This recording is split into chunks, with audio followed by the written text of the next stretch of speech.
Every morning, the countdown begins for the markets with meticulous research and analysis designed to help you capitalize on the trading day. Beaming live from the CNBC-TV18 Motilal Oswal studio.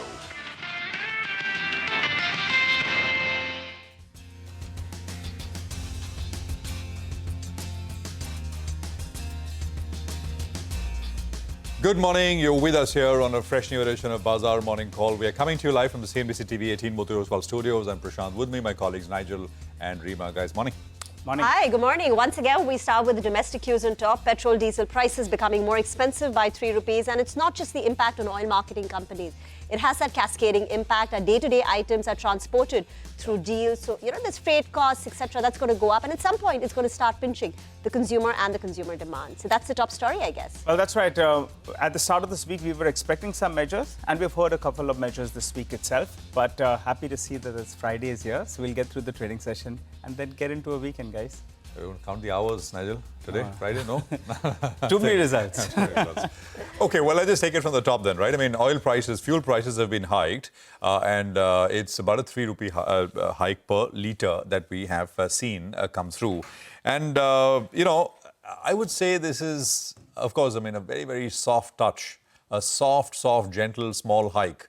Let's just stick with the first one. And the reason, of course, is the fact that the need is much more. I mean, we put out the numbers, right, every month, how much OMCs are losing, etc. The need, of course, is a lot more. So there are two things here. One, of course, if you can go back to the first plate, please. The reason, of course, is the fact that, the order in which the government has rightly decided to approach this. One, of course, consumers last. I mean, businesses, industries, government itself, oil marketing companies and consumers take the hit last. So that is the one sequencing. So we are seeing this price increase for consumers now. For LPG, etc., for example, for commercial LPG, it's gone up quite a bit more. So that is one. Second, of course, is just, preparing, I guess, preparing for a price hike. So I guess the Prime Minister's appeal was in that regard. We heard from lots of top business leaders that perhaps, the situation is unsustainable. And now we get this 3 rupee per litre. So take it as, I would imagine the first of, if the situation does not improve, if the stalemate out of the Strait of Hormuz continues, I would imagine this is the first of what perhaps is going to be one or two more increases. If it comes to that, we'll see. The element of uncertainty, can that situation get resolved next week? It's possible, but is it likely? Perhaps no. So there is that element as well. So we've seen a small increase to begin with this morning. And by the way, the news came this morning. Oil's at 106, and this is the point that I was making. Nothing meaningful with regards to President Trump and President Xi meeting. And meaningful, when I say meaningful, with regards to the Iran war yet. So there is a bunch of things. White House essentially said that Trump and Xi have agreed that Iran shouldn't control the Strait. And we should not, the Strait should not be militarized. But this is a White House readout of what President Xi and Trump have said. This is not coming straight from, a joint press conference, or we've not heard it from President Xi himself. Anyway, President Trump also spoke to Fox News. He said that China has promised that they would not share military equipment with Iran. Again, this is something that Trump has told Fox News. So him talking and communicating to his base in the U.S. And we don't... we got to take it at face value at this point in time. U.S. equities hit new record highs. S&P was up 3/4. The Nasdaq was up 0.8%, so no problems there.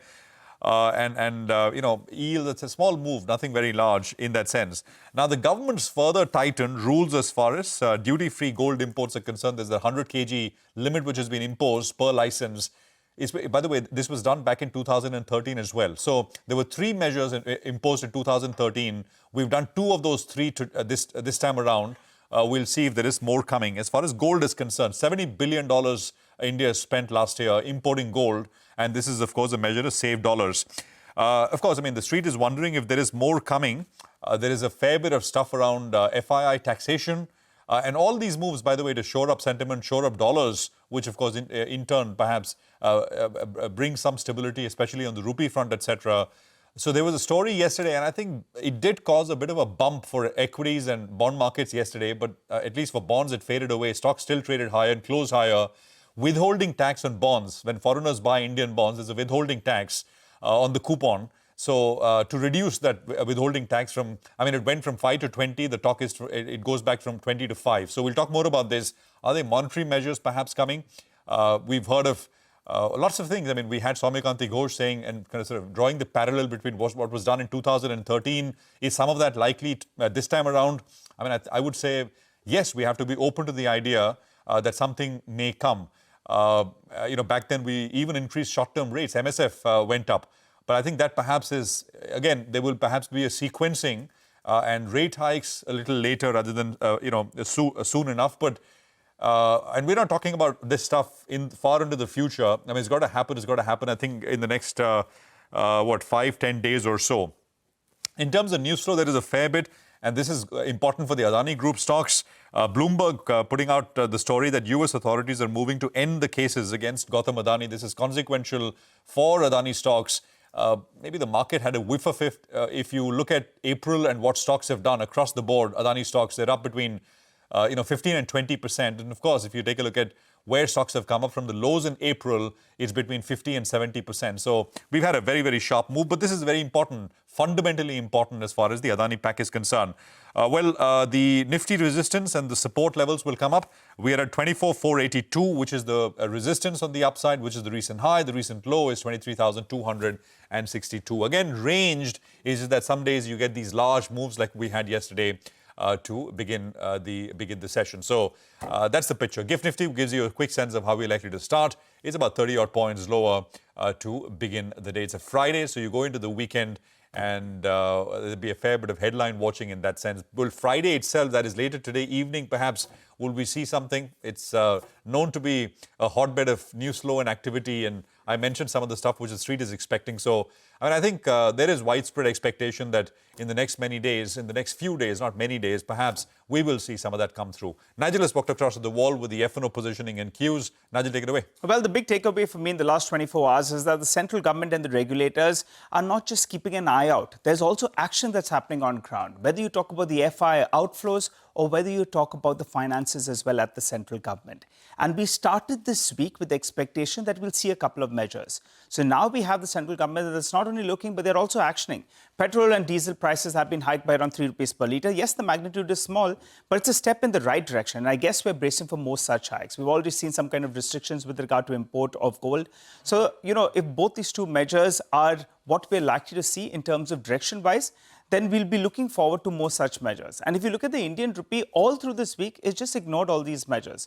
So in terms of stability, I would like to see some kind of stability on the Indian rupee, which all of this week has been missing. On a day-to-day basis, we're making fresh lows. Now, there are a couple of measures that have come in there, and there is hope of some kind of measure that could attract FI inflows. So let's see if that comes about, but I'll want to see stability on that front. Yesterday, there were a couple of large trades, by the way, but it's good to see that institutions, both of them put it together. There was a net institutional inflow, and the FIs and the DIs, both of them were buyers. You'll be hoping for more of the same. What was evident yesterday was there was a bit of a short covering bounce. We've been talking about this market being very, very aggressively net short.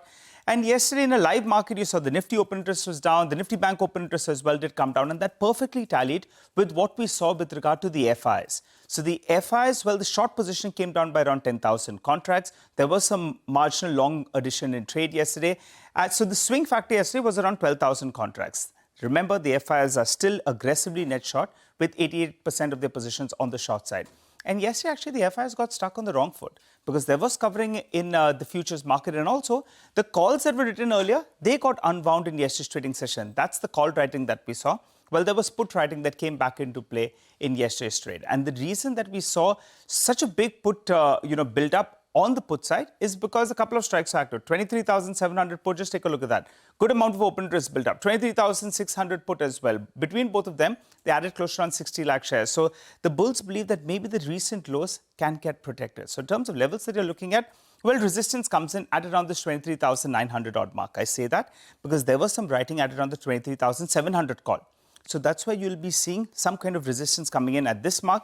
And if the range, on the upside in terms of resistance is the 20 DMA and that mark at around 23,900. While yesterday's low becomes a bit of a support. Remember, for the last few trading sessions, we've been talking about the Nifty making, lower lows and lower highs. Yesterday, that trend got reversed because we made higher highs and higher lows. So today, you don't want this level to get breached. In terms of the Nifty Bank, yesterday it saw a bit of a short covering bounce. The crucial support is at around this 53,200. I say this because the last two sessions, the low has been around this mark. So that becomes the important support zone, while resistance comes in at around the 20 DMA. So for the time being, we start off in the red, but there is some optimism that the central government is watching, the regulators are watching, and hopefully more measures to keep the finances in order, the deficit numbers under control, and hopefully something for the FIs in terms of the flows, trying to attract them back. Let's see if something comes up on that front. Thank you very much for that. And as we count down to the week, this week, the Nifty is down close to about 2%, despite that 1% plus rally that we had yesterday. Let's get in our guests. We've got Matt Orton, Chief Market Strategist at Raymond James Investment. He looks at the Indian markets very closely. And to talk about the fuel price hike, we also have M.K. Surana, former CMD of HPCL. But Mr. Surana, let me begin today's conversation with you. A 3 rupee price hike, fairly calibrated, given the kind of pain oil marketing companies have been reeling under. What's your own assessment, and do you think more is likely to come? Good morning to you and your viewers and the fellow panelists. It has been for some time that it was almost looking inevitable to have a price hike, and the oil marketing companies have been having a lot of under recoveries. And as Honorable Minister has also mentioned just the other day about the same. Now, it is a part of the total under recoveries which the oil marketing companies are incurring as of now. And I think there may be more requirement in future if the West Asian conflict doesn't get resolved soon to make up for the under recoveries which the oil marketing companies have already had. Yeah. And that's logical, Mr. Surana, right? So do it slowly, staggered, and also, I guess, taking into account the uncertainty in terms of how long the stalemate will last, right? So do it in that sense. You don't want to do a big one and then something resolves. I mean, that's a happy situation, but we don't know. Yeah, one problem which happens is because you already have under recoveries, and if you are not covering the full part of it or at least a substantial part of it, every day passing will be adding up to the kitty. Yeah. So while you will not be able to make up for the past, you will also be adding to that under recovery for the time till we have covered a substantial part of it. That is a negative for it. But at the same time, it does have an impact on the consumer. It does have impact on the macroeconomics. So it is logical to have a calibrated move on that. Yeah. But the other thing is that 3 rupees, adding to what you said, I mean, if the idea is to force a behavior change, will 3 rupees do it? I don't know. See, there are two types of consumption. One is the discretionary and one is essential. In the past, we have seen that probably the petroleum demand has been slightly inelastic.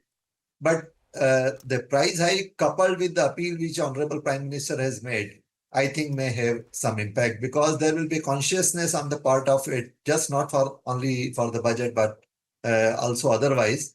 And so we may see some of the discretionary consumption reducing. And also the other measures like work from home, etc., may definitely help to that extent. Yeah. Got that. What is the total under recovery? I mean, you're actively in touch with your peers, ex-colleagues, etc. What are we looking at? We had some numbers in terms of rupees crore every day, what OMCs are losing, but... See, the question is right now you are not able to recover even the cost of the crude. So and the problem, as I had been mentioning earlier also to you, that it is not only the crude, but also the exchange rate, and every dollar increase in the crude price will make an impact of around 65 paisa on the under recovery, even if for the same exchange rate, and every rupee exchange rate increase will also make an impact almost of the same. So we are having a double whammy to that extent, and I think that under recovery is in the double digit right now. Okay, all right. Hi, Mr. Surana. Just to revise those numbers, I think the need of the hour was around 14-15 rupee price hike. So we've got around 3 rupees. So, to pass on everything, it'll be 10-11 rupees. Would that be fair? See, the question is, a part of it would have been some kitty with the oil marketing companies may have when the margins were good, but that would have passed in the last year. Now, this year, almost right from the start of the quarter, they will be having under recoveries. And while this number may vary depending on what is your, on the blended margin basis, depending on what is your refinery and the marketing ratio, but it will be in double digit, and it may vary from day to day depending on which crude you are buying and when you are buying and what is your configuration of the refinery house. Yeah. Matt, coming here, you know, we've lots of countries, and you track markets, etc. Actually, it's a long list of countries who've imposed measures, rationing measures, price increases. It started almost immediately when this conflict started. I mean, Philippines was the first to impose an actual emergency in that sense. Just your thoughts. You know, the other fascinating thing is that if you look at our North Asian neighbors, right? Look at Korea, look at Taiwan. They're as dependent on imported oil as any of the other countries. It's just that they've got this huge they're riding this huge AI hardware boom. So you got a situation where in a time like this, they're actually running trade surpluses. So come in there. Yeah, it's an interesting dichotomy that you have because all of the Asian economies are impacted by the fuel supply that you're getting from the Middle East. But the stock markets, I think this is a good reminder that the stock markets and the price action that you have in equities does not necessarily reflect what you're actually seeing on the economic fundamental perspective. So obviously India is a little bit different because you don't have the offset from some of the AI trade that has really been the strong driver of global markets over the past 2 months or so. Whereas you look at South Korea and Taiwan in particular, those two markets have really benefited from that. And in addition to that, a lot of their companies have stockpiled and stored some of the more sensitive materials that they need for production that are sourced from the Middle East. So they've been more insulated from this. And I think that's what gets to the bigger perspective when I talk with clients. I think when you look at the world from an investing lens, you can't simply look myopically at which countries might be impacted. You really have to dig into what companies specifically, what themes specifically are working. Because even in India, while the market may not have recovered to the extent that some of its Asian peers have, there's a number of companies that have done incredibly well because what they're levered to. You look at Adani Ports. The fundamentals and the way they've implemented their business has been great. Some of the more commodity exposed names, you look at Reliance, you look at Tata Steel, those sorts of names, because of where commodity prices have gone, have actually been quite strong. So it's all about selectivity, I think, in this market environment. Today, the Korean markets, Kospi crossed that 8,000 mark for the first time ever. It's been such a historic run. It was on 6th of May that Kospi had crossed 7,000. So it took the index less than 10 days to cross another milestone. From that level, Kospi has retreated a bit, seen some profit booking, but it's been one-way rocket up move. Matt, given the fact that crude prices are now likely to stay at elevated levels, rupee continues to pound to new lower levels, and there is a risk of earnings downgrades in India now as the war continues to linger on. Does India's risk-reward change for a global foreign allocator? It does to a certain extent. I think a lot of the impact of India to higher for longer oil prices is largely baked into valuations. You know, India has lagged the rest of the world in the EM complex in particular on the way up. And I do think that's fairly well discounted. Obviously, if we have 3 to 6 more months of higher for longer oil prices, say over $100 a barrel, that becomes much more problematic and I think will start to impact earnings. But when I look at the Indian market, I still think there's a lot of opportunities in names that cater more towards premium consumers, names that perhaps are more commodity driven or sit on the defense side of things. There's a lot of areas where there's still investment. The one place I would probably fade is more consumer staples or non-differentiated discretionary goods, or the gold market, companies that are exposed to gold because of some of the changes that have happened. So I think there's plenty of opportunity in the Indian markets, especially given where price levels are relative to the earnings results that we've had. So for global investors who want to be selective and actually do their homework with respect to what companies you can own, I do think there's a lot of ripe opportunities to help diversify portfolios away from, I'd say, the more AI-heavy driven secular growth that you might own in the US, Asia ex-Japan, and even in some European economies. Matt, hi, morning. When you talk about gold plays, what are you looking at? Gold financiers or the jewelry companies? So I don't like owning a lot of those companies at this point because, Nigel, you have some of the changes that have just been instituted. So I think that's an area that I would fade. Again, gold is a very discretionary purchase as well. And so that's an area I would expect you to see earnings erosion going forward, as opposed to, say, like a more premium consumer company that is one of my favorite, which is Mahindra & Mahindra. They're trading at, I think, a significant discount to where their valuation should be, given their strong earnings report. And so that's the name that I would much rather buy on weakness than other areas within the consumer space. Mr. Surana, just last thing. There were some reports of an Indian flagged vessel which was attacked, and which I think the crew was saved, the ship was lost. The actual situation on the ground or on the water is pretty bad, right? I mean, just anything there? We can see it in the price, but the physical markets are tight. The physical market is tight in the sense that when you have around 12 to 14 million barrels of oil off the market, it will definitely create a situation. But there is also a demand destruction to some extent, like Chinese demand was lesser by 2 million barrels a day in the April month. And so far we have managed because of the floating inventories, the IEA releases, the SPR released by various countries.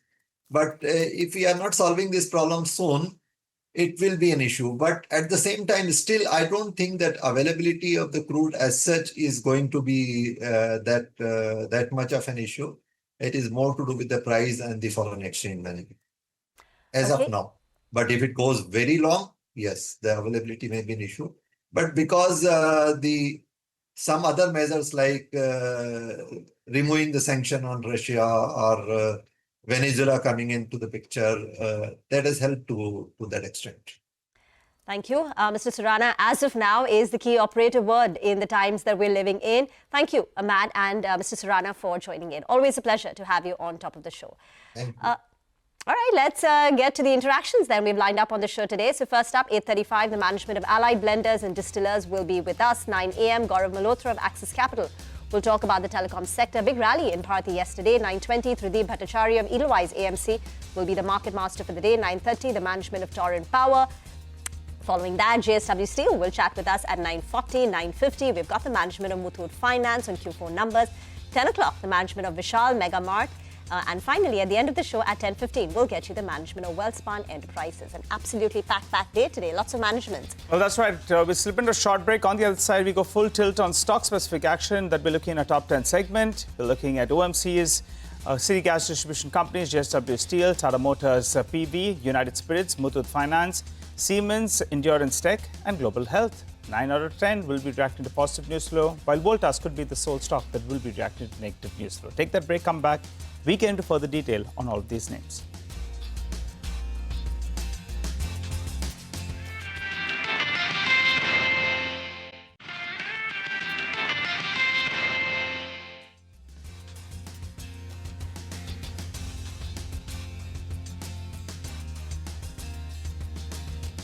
Welcome back. It's time now for CNBC TV 18's list of top stocks for the day. Our entire team is standing by, but let's begin with Sonal and the price hike that we've seen in petrol and diesel. Sonal, good morning. Good morning, Rima. Well, it is a sentiment positive, of course, for oil marketing companies because this price hike was needed by these companies. They've been making losses for around 1,000 crore a day. And HPCL did indicate that they will be making losses in Q1. So 3 rupees per litre on both petrol and diesel, and this price hike has come in after 4 years. Now do remember there are different prices, final prices across states because of different VAT rates. But the price hike needed to break even for these companies. The total price hike has to be around 10 to 12 rupees per litre on petrol, 13 to 15 rupees a litre on diesel. So there's still a long way to go in terms of price hikes for these companies to even break even on their marketing side. As I said, HPCL had indicated that Q1 could see losses. So this is a sentiment positive, but more is needed. And it's just not petrol and diesel. IGL has gone ahead and increased CNG prices by 2 rupees per kg in NCR. Yesterday, MGL increased 2 rupees per kg price in Mumbai. So these companies are trying to recoup some of their margins. Positive for them, but some negative sentiment for the consumers. Okay, all right. Thanks a lot for that, Sonal. Well, let's focus on JSW Steel. The numbers came in at around just as the market closed, a little after that. And the absolute numbers look quite good. The absolute EBITDA number was a little bit better by around 230 crores in comparison to our poll. The margins as well relatively better on a consolidated basis. I'm looking at the operational performance because the profitability was impacted by an exceptional gain from the BPSL JFE slump sale, which they announced a few months ago. Now, the adjusted consolidated EBITDA per ton that they report looked quite good.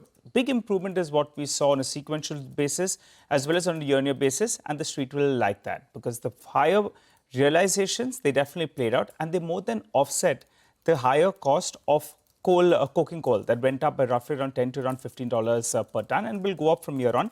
But they were more than enough to offset it. The net debt, though, came down sharply. It's come down to around 54,000 crores odd because of that slump sale to BPSL, the healthy cash flows, as well as release of some working capital. They're given encouraging guidance as well on the path ahead.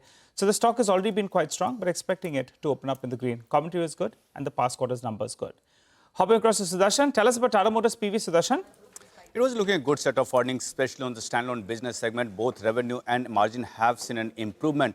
And revenue was aided by the strong growth in the volumes that company has seen in Q4. It was up 37% YOY. And because of that, revenue has increased by 49%. Margin too has seen a jump of almost 150 basis points. It has come at 9.4%. But the outlook is cautious, mainly because of the sharp increase in commodity prices. Talk about the JLR, it was a mixed set of. We knew that volumes are going to be impacted, and that has led to a sharp fall in the revenue, but good part is the margin has seen an improvement, and it has come at 14% versus expectation of around 10.5 to 11%. And outlook, especially on JLR, is looking good, especially because company is looking to launch the new Land Rover that is not going to aid the volume, but also improve the margin. So, especially on the outlook given by JLR is looking good. I'm going with green for Tata Motors PV. All right, thank you very much for that. Mangalam now joins in with United Spirits. Well, it's an operational beat that has come in. A couple of cheers, one can say. What was not good is something that the street had priced in already, which is the revenue growth. That came in at around 3.7%. The company had given its operational update already, and as a result of which we saw a decline in the stock from there as well.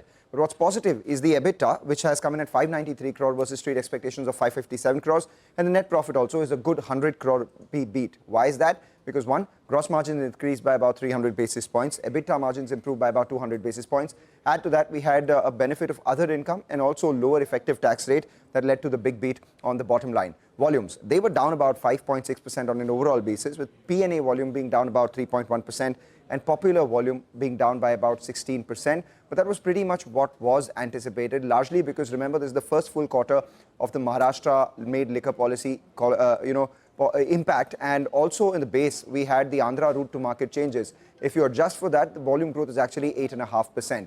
Going with green on the stock because of the operational beat and the impending exceptional gain that will come on RCB sale, and perhaps the expectations of a dividend from that as well. Okay, all right. Mangalam, thanks for that. Let's move from liquor to gold and gold finance companies. Ananya joins us to tell us about Muthoot Finance's numbers. Morning, Ananya. Now, for Muthoot Finance, we can see that they delivered a strong quarter, but asset quality remained under pressure. Now, overall loan AUM on a standalone basis grew 50% YOY, and also gold loan AUM also grew 50% YOY. Now, NII rose to 79% YOY, and PAT surged to around 105% YOY. Now, NIM also improved sharply to 13.38%, supported by higher yields, rising gold prices, ARC-related income and auction income. Now, the key highlight was the management commentary. They remain confident about growth and profitability despite rising competition. They are guiding for 15% AUM growth.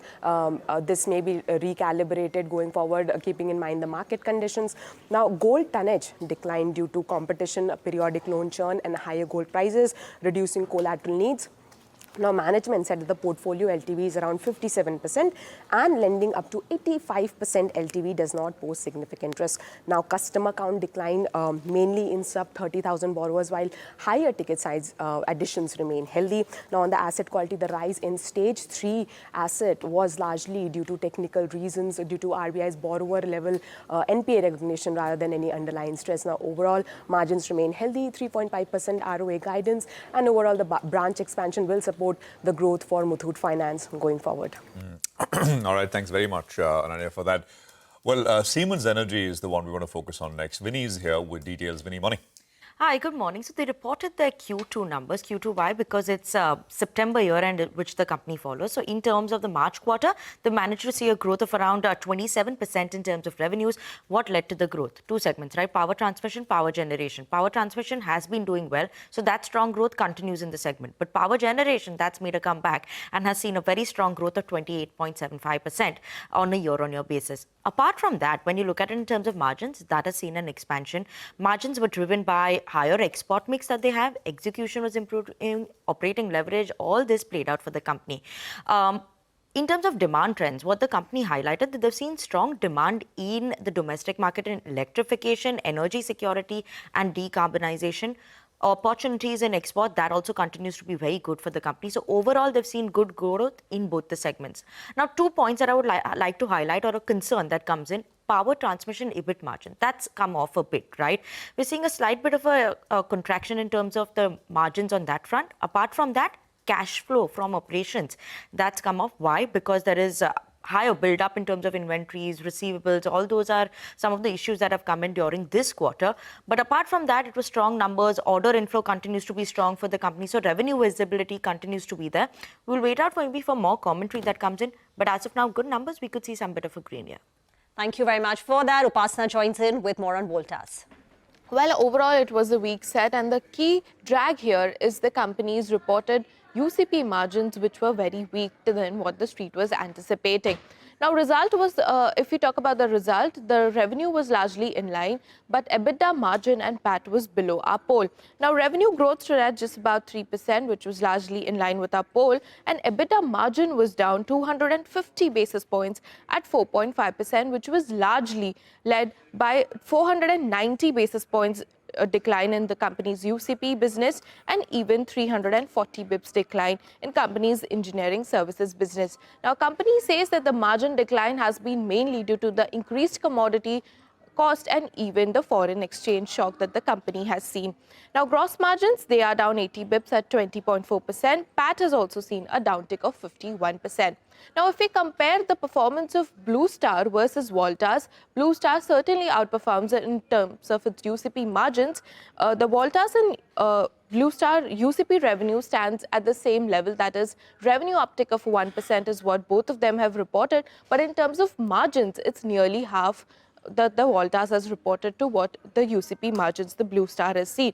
So overall, in the con call also, the company has indicated that the upcoming quarter will be better in terms of demand and that this summer demand was better than the last year on the back of strong April and May sales is what the company has highlighted. So overall, a weak set for Voltas, going with the red on this one.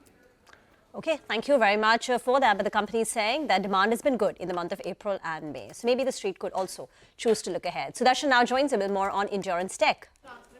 So both Endurance Technologies and Apollo Tyres have come out with the earnings, and those earnings look good for Endurance Technologies. Strong revenue growth continues to outperform the industry. Margin too has seen a dip YY, and that's mainly because of lower incentives and higher metal prices. Talking about the headline numbers, revenue has increased by 37%. Margin has come at 14.5% against 15.2%. And standalone, basically, India business revenue growth was 31%. Even strong growth seen in Europe business, their growth was more than 56%. Talking about Apollo Tyres, largely in line with estimates, both India business and Europe business have seen growth in double digits, and overall revenue was up 14%, and EBITDA has seen an increase of 28%, and margin has improved to 14.6% from 13%. So I'm going with green for both.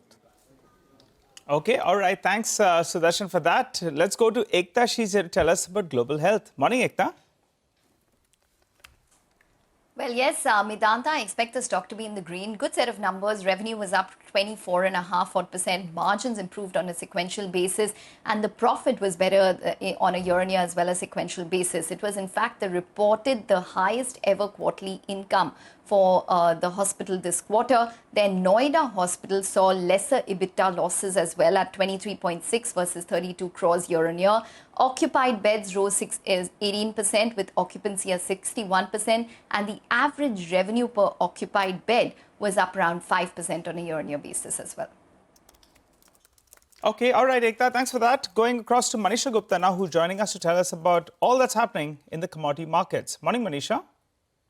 Morning, Nigel. Thank you for that. I'll start with the crude oil prices, where we seem to be holding around that 106, 107 mark For the week, the crude oil prices are headed nearly 6% on the higher side, and that adds up to nearly 78% of gains in this year till time.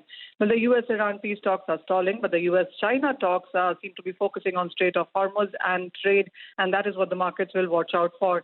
The prices also seem to be getting support from the fact that the U.S. crude inventories have seen a decline of nearly 4 million barrels in the previous week.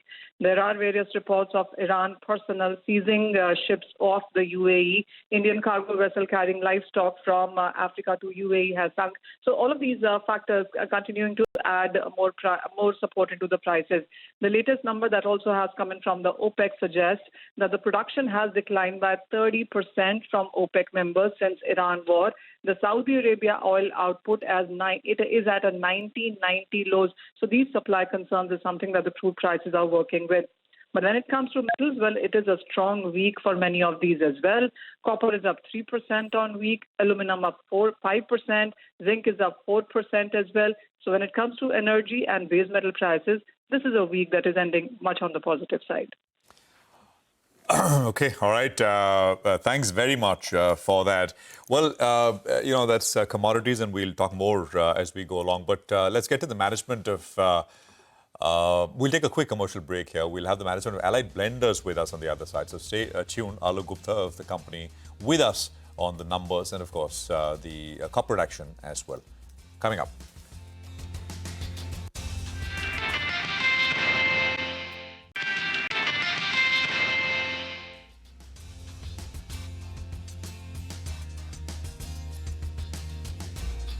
Welcome back. Hope you're having a good morning. Early in the morning, but let's talk about Allied Blenders and Distillers. That's the first management on the show this morning. The company actually reported a strong set of numbers.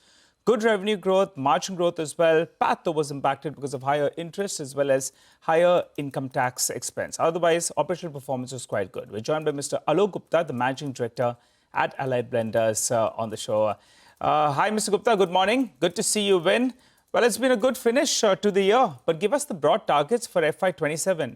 What kind of volume growth are you looking at? What could it mean in terms of net sales as well as margins? And as you've been telling us as well, prestige and above segment, that's been seeing a good amount of traction. So what is that contribution going to be in the coming year? Well, I think we're pretty much on track on the guidance that we are given for short-term FY28. Continue to grow volume at double-digit, value at about mid-double-digit, improve on our gross margin, and thereafter our EBITDA margin on back of both significant increase in P&A and the backward integration. So we are quite in line with our guidance of taking our EBITDA margin to about 18% by end of FY28.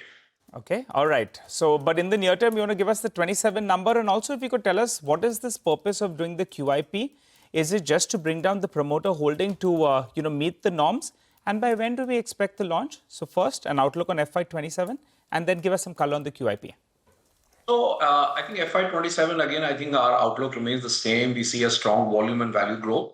I think the impact of war in terms of what it could short-term mean in terms of a gross margin, we are still assessing.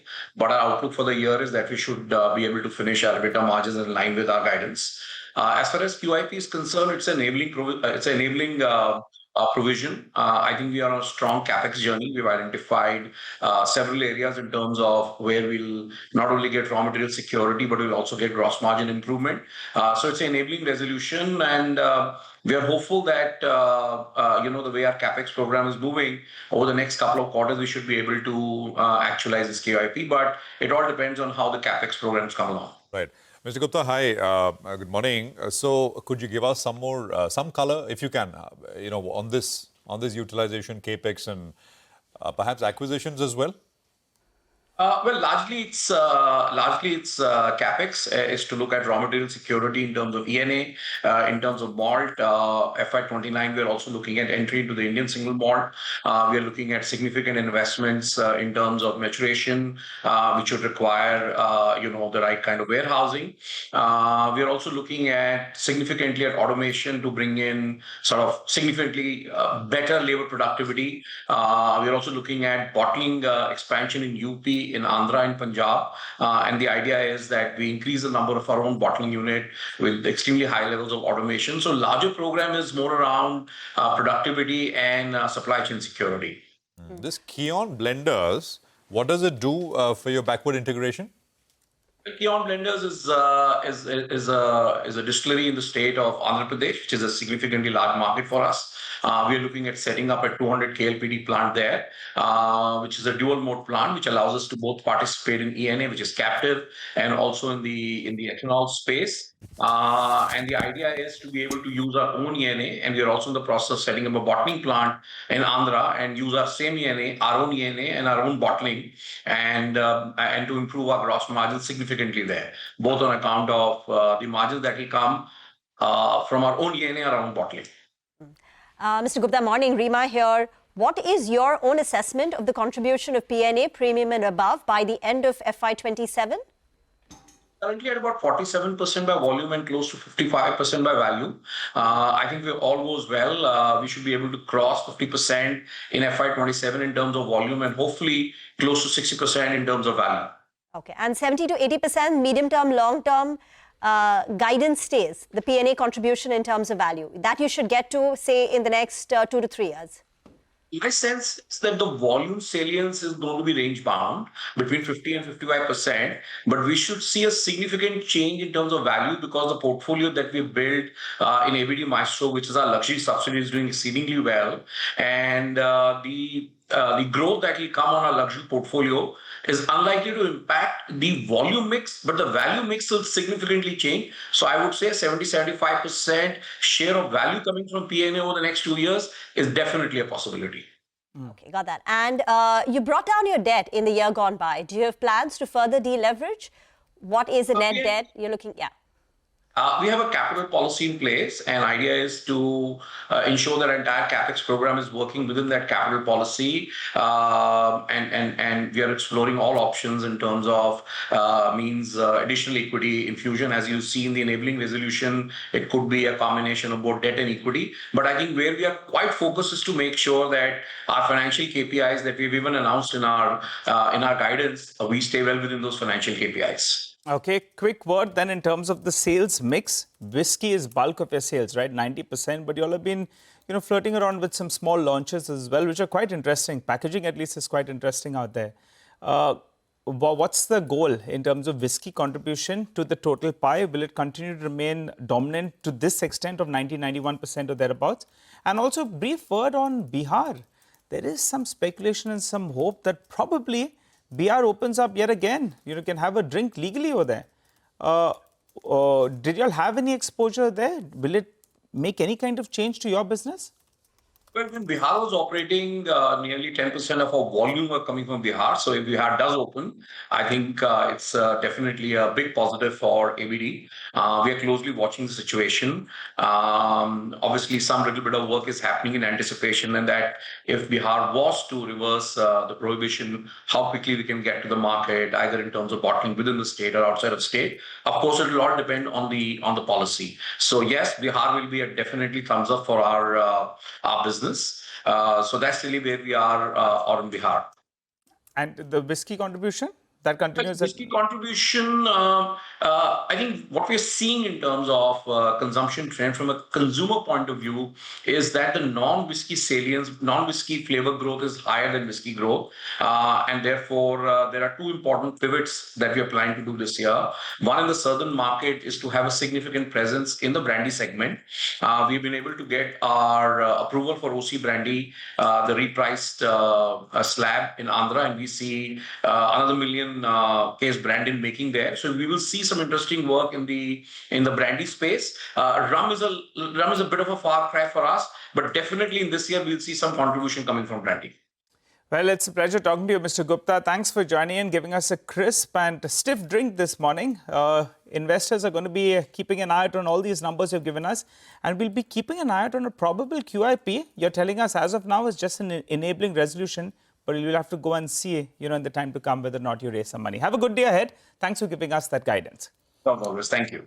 Well, let's get in Sid Khemka of Motilal Oswal Financial Services. Hi, Sid. Good morning. Little too early to talk about Allied Blenders and United Spirits, but we've got earnings to look at. And what do you make of both those two numbers? Any preference from the alcohol pack? So definitely. Good morning, Nigel. Glad to be on the show. I think for Allied, we don't have coverage, but United Spirits, a little bit weaker numbers. But Radico Khaitan, that continues to see a strong momentum both in its premium luxury portfolios. The premiumization continues to drive. They're gaining market share plus improving efficiencies. I think Radico remains our preferred pick in this space, given that the company is well positioned to see growth across segments with some of these key plants now increasing capacity. Q4 was a strong performance, and then we are seeing sustained margin expansion, improving balance sheet, and premiumization that continues to drive growth. So in this space, we like Radico Khaitan, which is a buy with a target price of 4,000 for us. Siddharth, hi, morning. So what are the stocks that you're recommending to clients this morning? Yeah, hi, morning, Rima. So today morning, I think from the results, what we are liking is JSW Steel Metals as a pack has been doing really well. JSW Steel posted an inline revenue, but what we saw is that a healthy sales volume plus your net sales realization that saw a good growth improvement. EBITDA was up 50%, higher sales realization. Plus, what we are seeing is that the company is now well placed with new capacities coming on stream, strong domestic demand, plus the rising share of value-added proportions in the sales mix. So hence, what we are seeing is that the company is also increasing the captive share of iron ore, coal linkages, which is supporting margins and earnings. So going forward, what we believe is that EBITDA per ton is likely to sustain above the 14,000 rupees per ton on account of the domestic price recovery as well as the implementation of safeguard duty. So we like JSW Steel. We have a buy rating with a target price of 1520. Okay, 1520 on that one. Not a very cheap stock on financials and valuations, but otherwise their execution has been par excellence, and the way they've scaled up business as well. Currently, they're talking about moving to around 80 million tons of capacity by 2032. So we'll get chatting with the management in just a bit. Sid, requesting you to stay with us. We take a break, you come back. We'll have our technical experts as well that will be joining in. Shrikant Chauhan as well as Sudeep Shah will help us out with the trades for the day.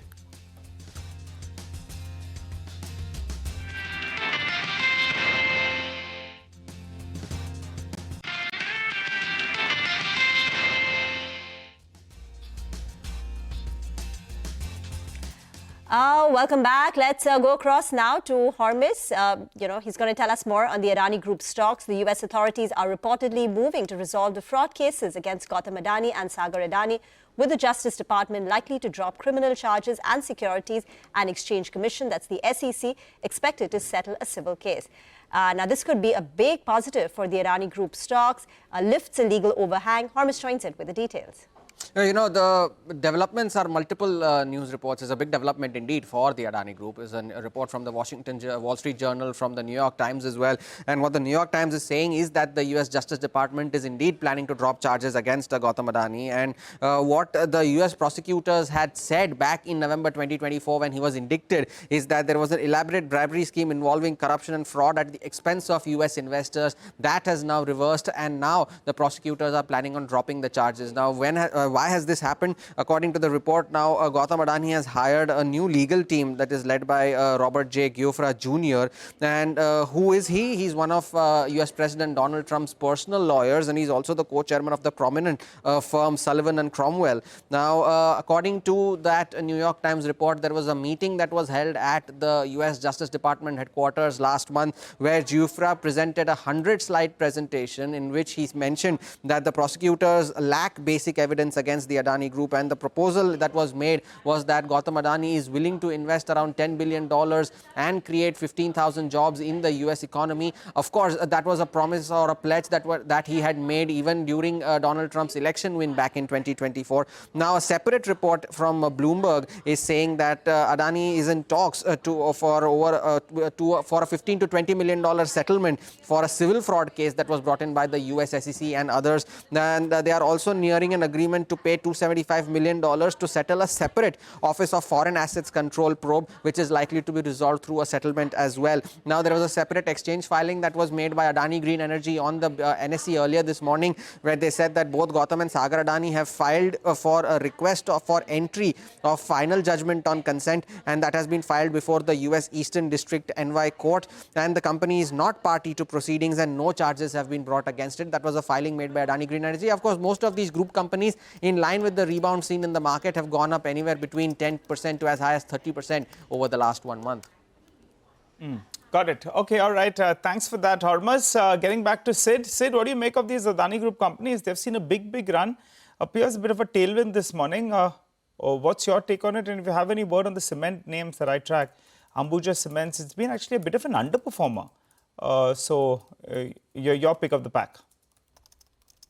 Yeah, I think there is a lot of news flows that are getting in across the Adani Group stocks. But what clearly works out, I think, in the group is two stocks. One is Adani Ports, which is consistently performing well in both in terms of your volume growth as well as in terms of overall performance. So I think that is one stock where we are quite positive, given that it's integrated port to logistics platform. Q4 we saw volume, robust cargo growth of about 13%, strong international operations revenue, and the growth outlook remains strong. I think the other stock from the pack is Adani Power, where a lot of focus is again there in ramping up the power distribution, power capacities has been ramped up.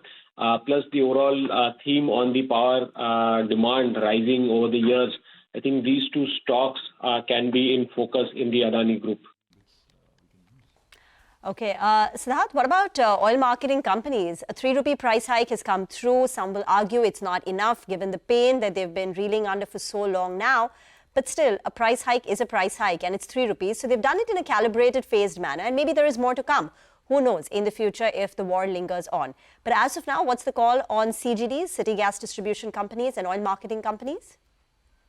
So yeah, I think, Rima, as you rightly said, the expectation was that the price hike could be even steeper, but I think the government is taking a calibrated approach in rising the fuel prices. So 3 rupees hike is a welcome step, but I think more will be in the offing in the coming months, which should kind of support the sentiments for the oil marketing companies, the city gas distribution companies. So downside looks limited, but if you look at in terms of the big impact that is still there in terms of the very high subsidy or the loss burden that they are carrying, I think from here, sentimentally things are improving. But for a long-term view, I think we'll have to wait and watch. For now, we have a neutral rating on some of these oil marketing companies. HPCL is something that looks interesting. I think, as I said, downside looks limited, but slowly and gradually, if the price hike takes on gradually, it could be positive for HPCL.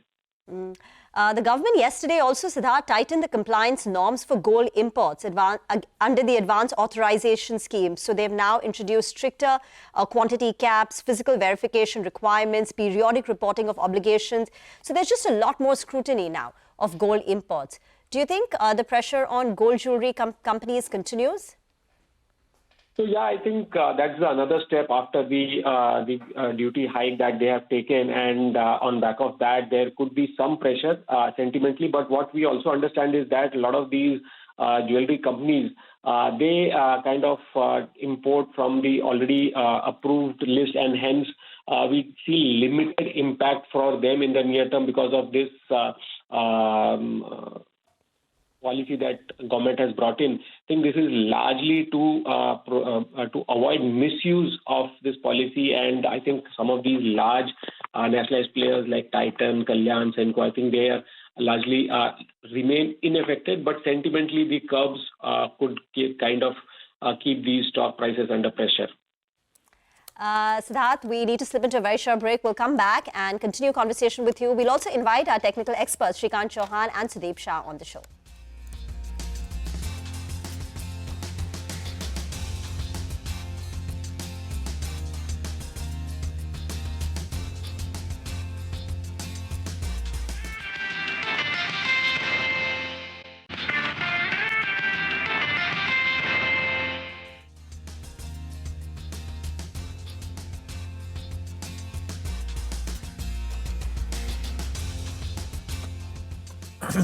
Welcome back. It's a Friday morning. There's 2 minutes to go for the pre-open session to kick off. And about, of course, 16 minutes, 17 minutes to go for the market open. Shrikant Chauhan is with us of Kotak and Sudeep Shah of SBI Securities also with us. Gentlemen, good morning. Good to have both of you here. So, you know, sharp moves, big swings on a daily basis, but what do you do given where we are? Shrikant, why don't you start? Nifty and Nifty Bank. Good morning, Prashant. Good morning, everyone. So while looking at the entire setup of the market is finding resistance at higher levels. But at the same time, yesterday we saw a classic reversal pattern on a daily basis. The market has formed a morning star sort of formation after hitting the important support level of 23,300-250. So while looking at the setup of the market, I'm of the view that on immediate basis, the market may find some resistance close to 23,850. But on the dismissal of that, we may even see the levels of 24,200 or 300 in the near future, in the near term. So I'm of the view that in case if there is any decline because of any reason in today's date, then there we should look for taking some long bets, or even at current levels, it's a buy with a stop loss close to 23,600. I think the news which was pending related to rise in oil prices, I think that has come. Now the market may again look for some other event, but 23,600 should be the final stop loss for creating any long position. Okay, all right, got that. Sudeep, what about you? Morning, Nigel. Morning, Prashant, and morning, Rima. Nigel, what I feel is I echo with Shrikant that 23,850, 23,900 now will be a very crucial number, a very crucial resistance on the upside, being a gap area as well as the 20-day exponential moving average also. So overall, what I feel is that markets now will be in a range between 23,400, 23,350 and 23,800, 850. This will be a 400, 500 point range. But such will be the volatility, and about 23,900, 24,300, 24,500 could be on the cards, and who knows, the weekend may see some positive surprises. So the setup looks quite promising, constructive. The downfall which had to come last week, I feel is sort of complete. The correction seems complete around 23,300, 23,400 levels. So you'll be a buyer on this dip in case we do get one today? Yeah. Yeah. So any level, Nigel, any level closer to 23,600, 23,580 should be used to go long with a 23,500 stop loss on the downside. Brilliant. Got that. All right. Shrikant, coming back to you. Give us individual stock calls for the day. So for the day and for next 1 or 2 days, I think we should look for or maybe add pharma companies, because most of these companies are very close to their immediate breakout levels. Sun Pharma is very close to 1930, 1940 sort of levels, where it has made all-time high during 2024. So crossing this level will help the stock to move towards 2050. But even at current levels, the stock is forming higher top, higher bottom series along with good volumes. So it's a buy at current levels, maybe around 1870-75 with a stop loss at 1840. We can expect 1930 and maybe 2000 in the best case scenario. We are of the view that all these mid-cap IT companies, they are on the verge of falling furthermore in the near future. They are very close to their important support levels like LTI Mindtree or Persistent System. They are very close to their important support levels. So I'm of the view that we have to create some long short sort of strategy in this market, and in this particular market it is better to create some short positions on Persistent at current levels close to 4650, 4600 sort of levels for the target of 4400, and we can keep a stop loss at 4700 for the same. So Persistent to go short and Sun Pharma to go long. Okay, got that. Sudeep, what about you? Nigel, two stocks both on the long side. One is Aditya Birla AMC.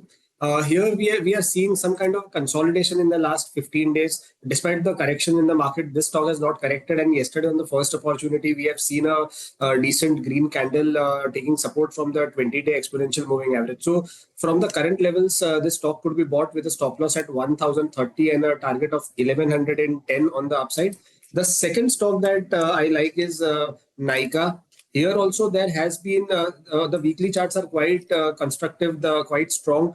the stocks in the last 3 weeks has taken support at 260, 263 levels. And yesterday we had seen a decent buying from the lower levels. So what we feel is from the current levels, the stock could be bought with a stop loss at 265 and the target at 285. Okay, all right. Thanks very much for that. Well, we'll chat again on technical trades, Srikanth and Sudeep, in just a bit from now. We got the pre-open session, which is well underway. The dollar rupee perhaps will come up on your screen as well. And we will look at, 95.86. Well, the telecom space has been in focus over the last couple of days and will be in focus over the next couple of days as well. There is the Vodafone Idea board meeting tomorrow, that is Saturday. Bharti, of course, had reported numbers with a fair bit of sort of commentary and around the earnings, post-earnings commentary as well. Gaurav Malhotra is Executive Director at Axis Capital. Gaurav, we'll ask you about Bharti, but let me start. Markets, of course, always, as you know, looking ahead. What next? What is in the bag is in the bag. But Vodafone Idea, what's your expectation? See, from a results perspective, Not results, fundraise. Fundraise, we'll see, right, as to how much the fundraise happens and who are the parties, right? End of the day, the quantum of fundraise will be quite important, right? There is quite a bit of debt still on the books. Obviously, the government has played its part and helped the company. So our sense is that it has to be a substantial fundraise for it to sort of swing the needle.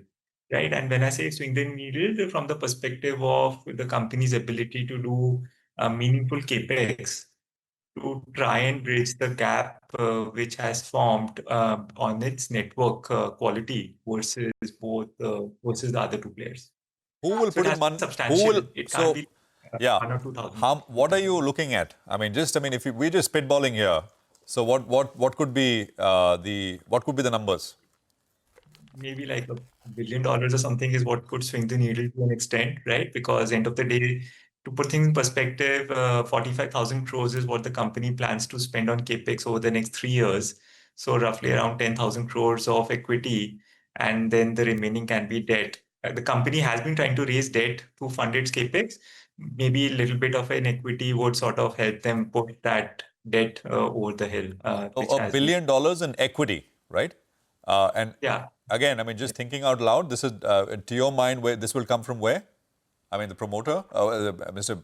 Birla, and... We'll have to see, because the board meeting agenda says that, so we'll have to see what happens, right, in terms of kind of fundraise is going to happen. Gaurav, this $1 billion is your expectation, is the market expectation, or you think that is what is needed? No. So this is just Prashant was asking, just spin the needle. So I was just throwing in a number. So what's the market expectation? Just trying to understand that on Monday morning, what will constitute a disappointment? What will constitute a positive surprise? See, I think so, rather than get involved with, what would be the actual amount, right? I think what is important to note is that, look, the company has a 45,000 crore capex number for 3 years, and that needs to be funded primarily through debt, right? So any sort of movement towards that 45,000 crores, whether it is your debt, is what is going to help the company. But I don't want to get involved with who and how much. Got that. I think the street is just trying to connect the fact that Kumar Mangalam Birla came on board as a non-executive vice chairperson just a few days prior to this announcement of a potential fundraise by the company. So I think the street is just trying to link the two and try and assess whether there could be some sort of a promoter fund infusion which could lend confidence. But let's talk about Bharti Airtel. Now, yesterday, very categorically, they said we were disappointed. We're not happy with the Q4 ARPU performance. We're now determined to double down on all levers on ARPU improvement. Anything in the conference call which gave you a sense of a potential tariff increase, or do you think they're just purely talking about premiumization and conversion from prepaid to postpaid? And what is your own assessment of a tariff increase? See, so I think so what they're talking about is the organic push, right? So if you see the organic push itself is leading to 5-6% increase in ARPU, and that has been the case in the last few quarters, right? So that is what the company seems to be hinting at. From a tariff increase, slightly delayed versus what our and street expectations were. We were expecting somewhere between, actually in the first half of calendar year. So maybe we still have a couple of months left. But I would think that in the next 3-6 months is when the tariff raise should happen. There's already some concern being raised as to the delay. I don't think that there's much to concern. It's just a matter of when and not if. And from our perspective, it's around 10 to 12% tariff increase is what we are looking for. Premiumization, the levers are all there, right? 2G to 4G, increasing the data. We're seeing the per data consumption has been rising on a very steadily for the operators, including Bharti, over the last few quarters. So that obviously helps. Yeah. So Gaurav, the reason cited by the market for the delay in tariff hike was elections, then the West Asia crisis soured the sentiment, and now anyway inflation will go up as the petrol and diesel price hike percolates through the system and creates its own ripple effect. Do you think that could potentially delay the tariff hike, that the street is anticipating that now is not a good time? That's the thinking from the telcos. See, the way we think about is that at least in the inflation basket, telecom does not seem to be a very large weight, right? So maybe that in itself should not be the reason for any meaningful delay. Maybe they don't want to take the delay right now because things are a little bit, in flux generally on a macro perspective. But from an inflation perspective, don't think so. That in itself should lead to any meaningful. Okay. And just one final question. I know there was a lot of quizzing on the capital allocation plans because the company is buying stake in Airtel Africa. There is that NBFC foray. What is your own overall, the moral of the story by the end of it, the key takeaway on capital allocation by Bharti Airtel? The key takeaway is that, the street is a lot, and we are also a lot more, they have assuaged some of the concerns, right, which got raised in the past, which was, how much, whether the Airtel Africa stake will be increased through by cash. It's not. Right, the whole Singtel and the promoter sell down stake, that also the management has clarified that actually with this new swap, the gap between Singtel and Airtel has actually narrowed. So that kind of the sell down by Singtel will be lesser than what was earlier envisaged. On NBFC, these are small numbers, right, and over a period of time. So on the whole, I think so the call actually gave comfort from a capital allocation perspective compared to whatever the chatter was in the last, say, couple of months. Since we have you with us, Gaurav, Indus Tower, any thoughts briefly? See, Indus Towers, obviously the company has given 100% of its free cash flow as dividend. I think some on the street were expecting it to be more. We were of the view that it's after a gap of 3 years, so we are quite happy with the 100% payout itself. And from Indus's perspective, any fundraise by idea, whether it is equity, whether it is debt, sort of gets into the journey of its network expansion, obviously will help. So on the whole, Indus is reasonably well placed. And from a valuation perspective, also the valuations are not very demanding. It's trading at its long-term averages. So Indus is decently placed at current levels. Okay, Gaurav, we'll leave the conversation here for now. 3 minutes to go for pre-open. Let's quickly get in Ananya to tell us about Muthoot Finance. Now, for Muthoot Finance, we can see that they delivered a strong quarter, but asset quality remained under pressure. Now, overall loan AUM on a standalone basis grew 50% YOY, and also gold loan AUM also grew 50% YOY. Now, NII rose to 79% YOY, and PAT surged to around 105% YOY. Now, NIM also improved sharply to 13.38%, supported by higher yields, rising gold prices, ARC-related income and auction income. Now, the key highlight was the management commentary. They remain confident about growth and profitability despite rising competition. They are guiding for 15% AUM growth. This may be recalibrated going forward, keeping in mind the market conditions. Now, gold tonnage declined due to competition, periodic loan churn, and higher gold prices, reducing collateral needs. Now, management said that the portfolio LTV is around 57% and lending up to 85% LTV does not pose significant risk. Now, customer count declined mainly in sub 30,000 borrowers, while higher ticket size additions remain healthy. Now, on the asset quality, the rise in stage 3 asset was largely due to technical reasons, due to RBI's borrower level NPA recognition rather than any underlying stress. Now, overall, margins remain healthy, 3.5% ROA guidance, and overall, the branch expansion will support the growth for Muthoot Finance going forward. Can we just, thanks very much, Ananya, for that. Let's just put the Muthoot stock up if we can. It's flat. Okay. It's nothing. 3524 on Muthoot. Well, Voltas is what we're going to talk about next. Upasana's got this one. Upasana, take it away. Well, overall, it was a weak set of numbers, and the key drag here was one of the weak UCP margin performance that the company has delivered as versus the street expectations. Now, overall, if I talk about the results, the revenue was in line, but EBITDA and PAT was below our poll. Now, EBITDA margin saw a drag of nearly about 250 basis points at 4.5%. This was largely led by a downtick of 490 bips decline in the UCP margins and even 340 bips decline in engineering services. Gross margins are also down by 80 bips, up 20.4%.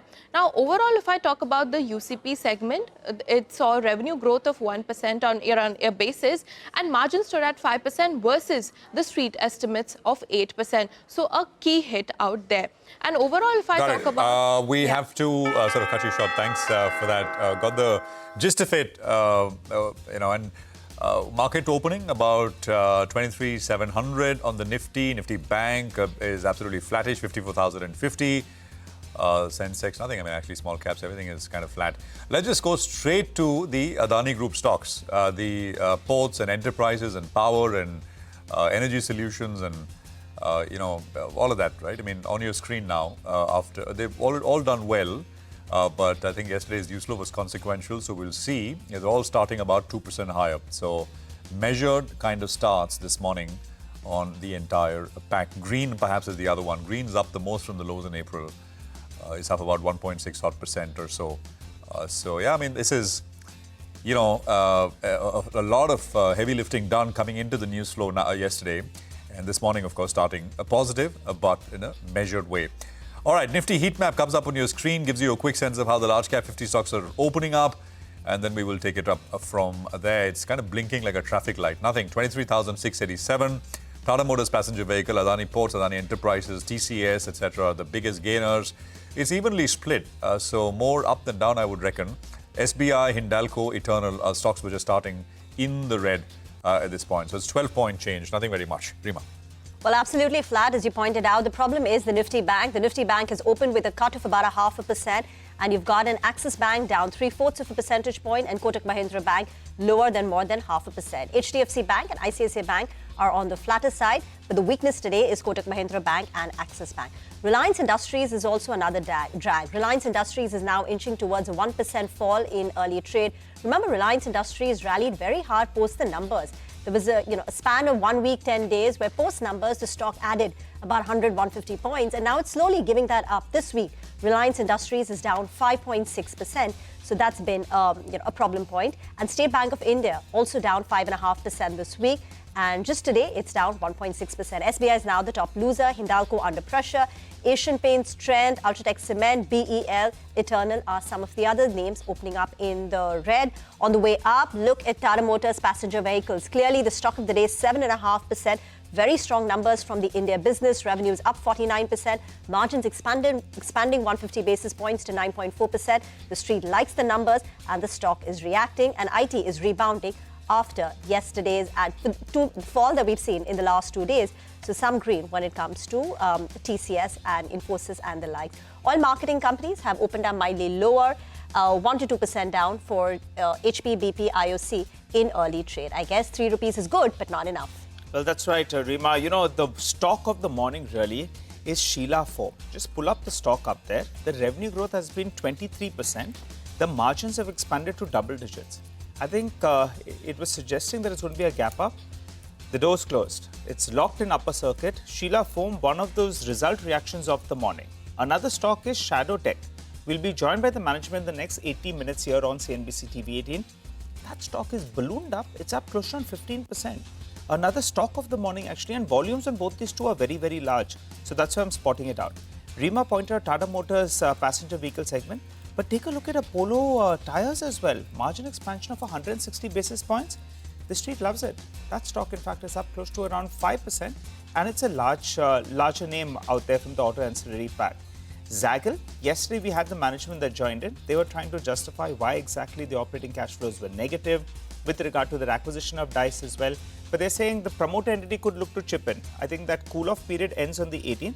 So till then, yesterday the stock was down 20%. Today it's down another 5%. And another casualty actually from the broader markets is Sai Life Sciences. That one's down close to around 11%. Big downtake is what we're seeing out there. And another earnings disappointment is PN Gadgil. So that as well is down close to around 10% as we speak. Add to the list and Endurance Tech as well as Data Pattern. So you have your fair share of winners as well as losers today. Some outsized reactions on both sides. But cheers all the way. United Spirits, it's a Friday. That one's popped up close to around 3.5%. A bit of an underperformer of late, but that stock, the numbers look quite good. And maybe with that RCB sale as well, money coming in. So cheers all the way. So Sai Life is an earnings disappointment on the top line. I think Shadow Fax, by the way, there's a Morgan upgrade which has come in. And of course, there was numbers which Shadow Fax is reacting to. But there's, I think, a Morgan call.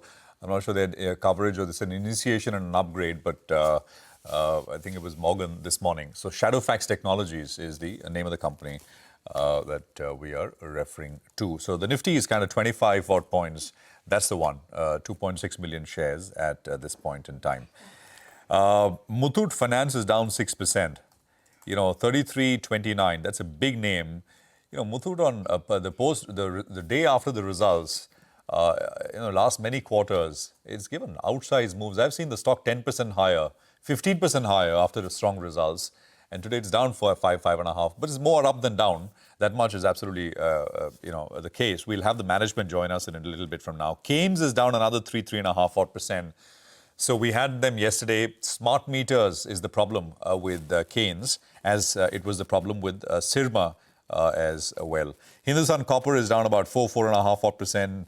Hindustan Zinc is down about 3%. So these are just some profit booking, a little bit of profit booking, which is going on. GMDC is down as well. So it's just that entire complex which is seeing some a pullback in that sense. MTAR Tech, right, ended up 12% yesterday. It just occasionally gives you this head fake, 2% down kind of moves, and then it promptly moves back. So today is one of those days, down 2%.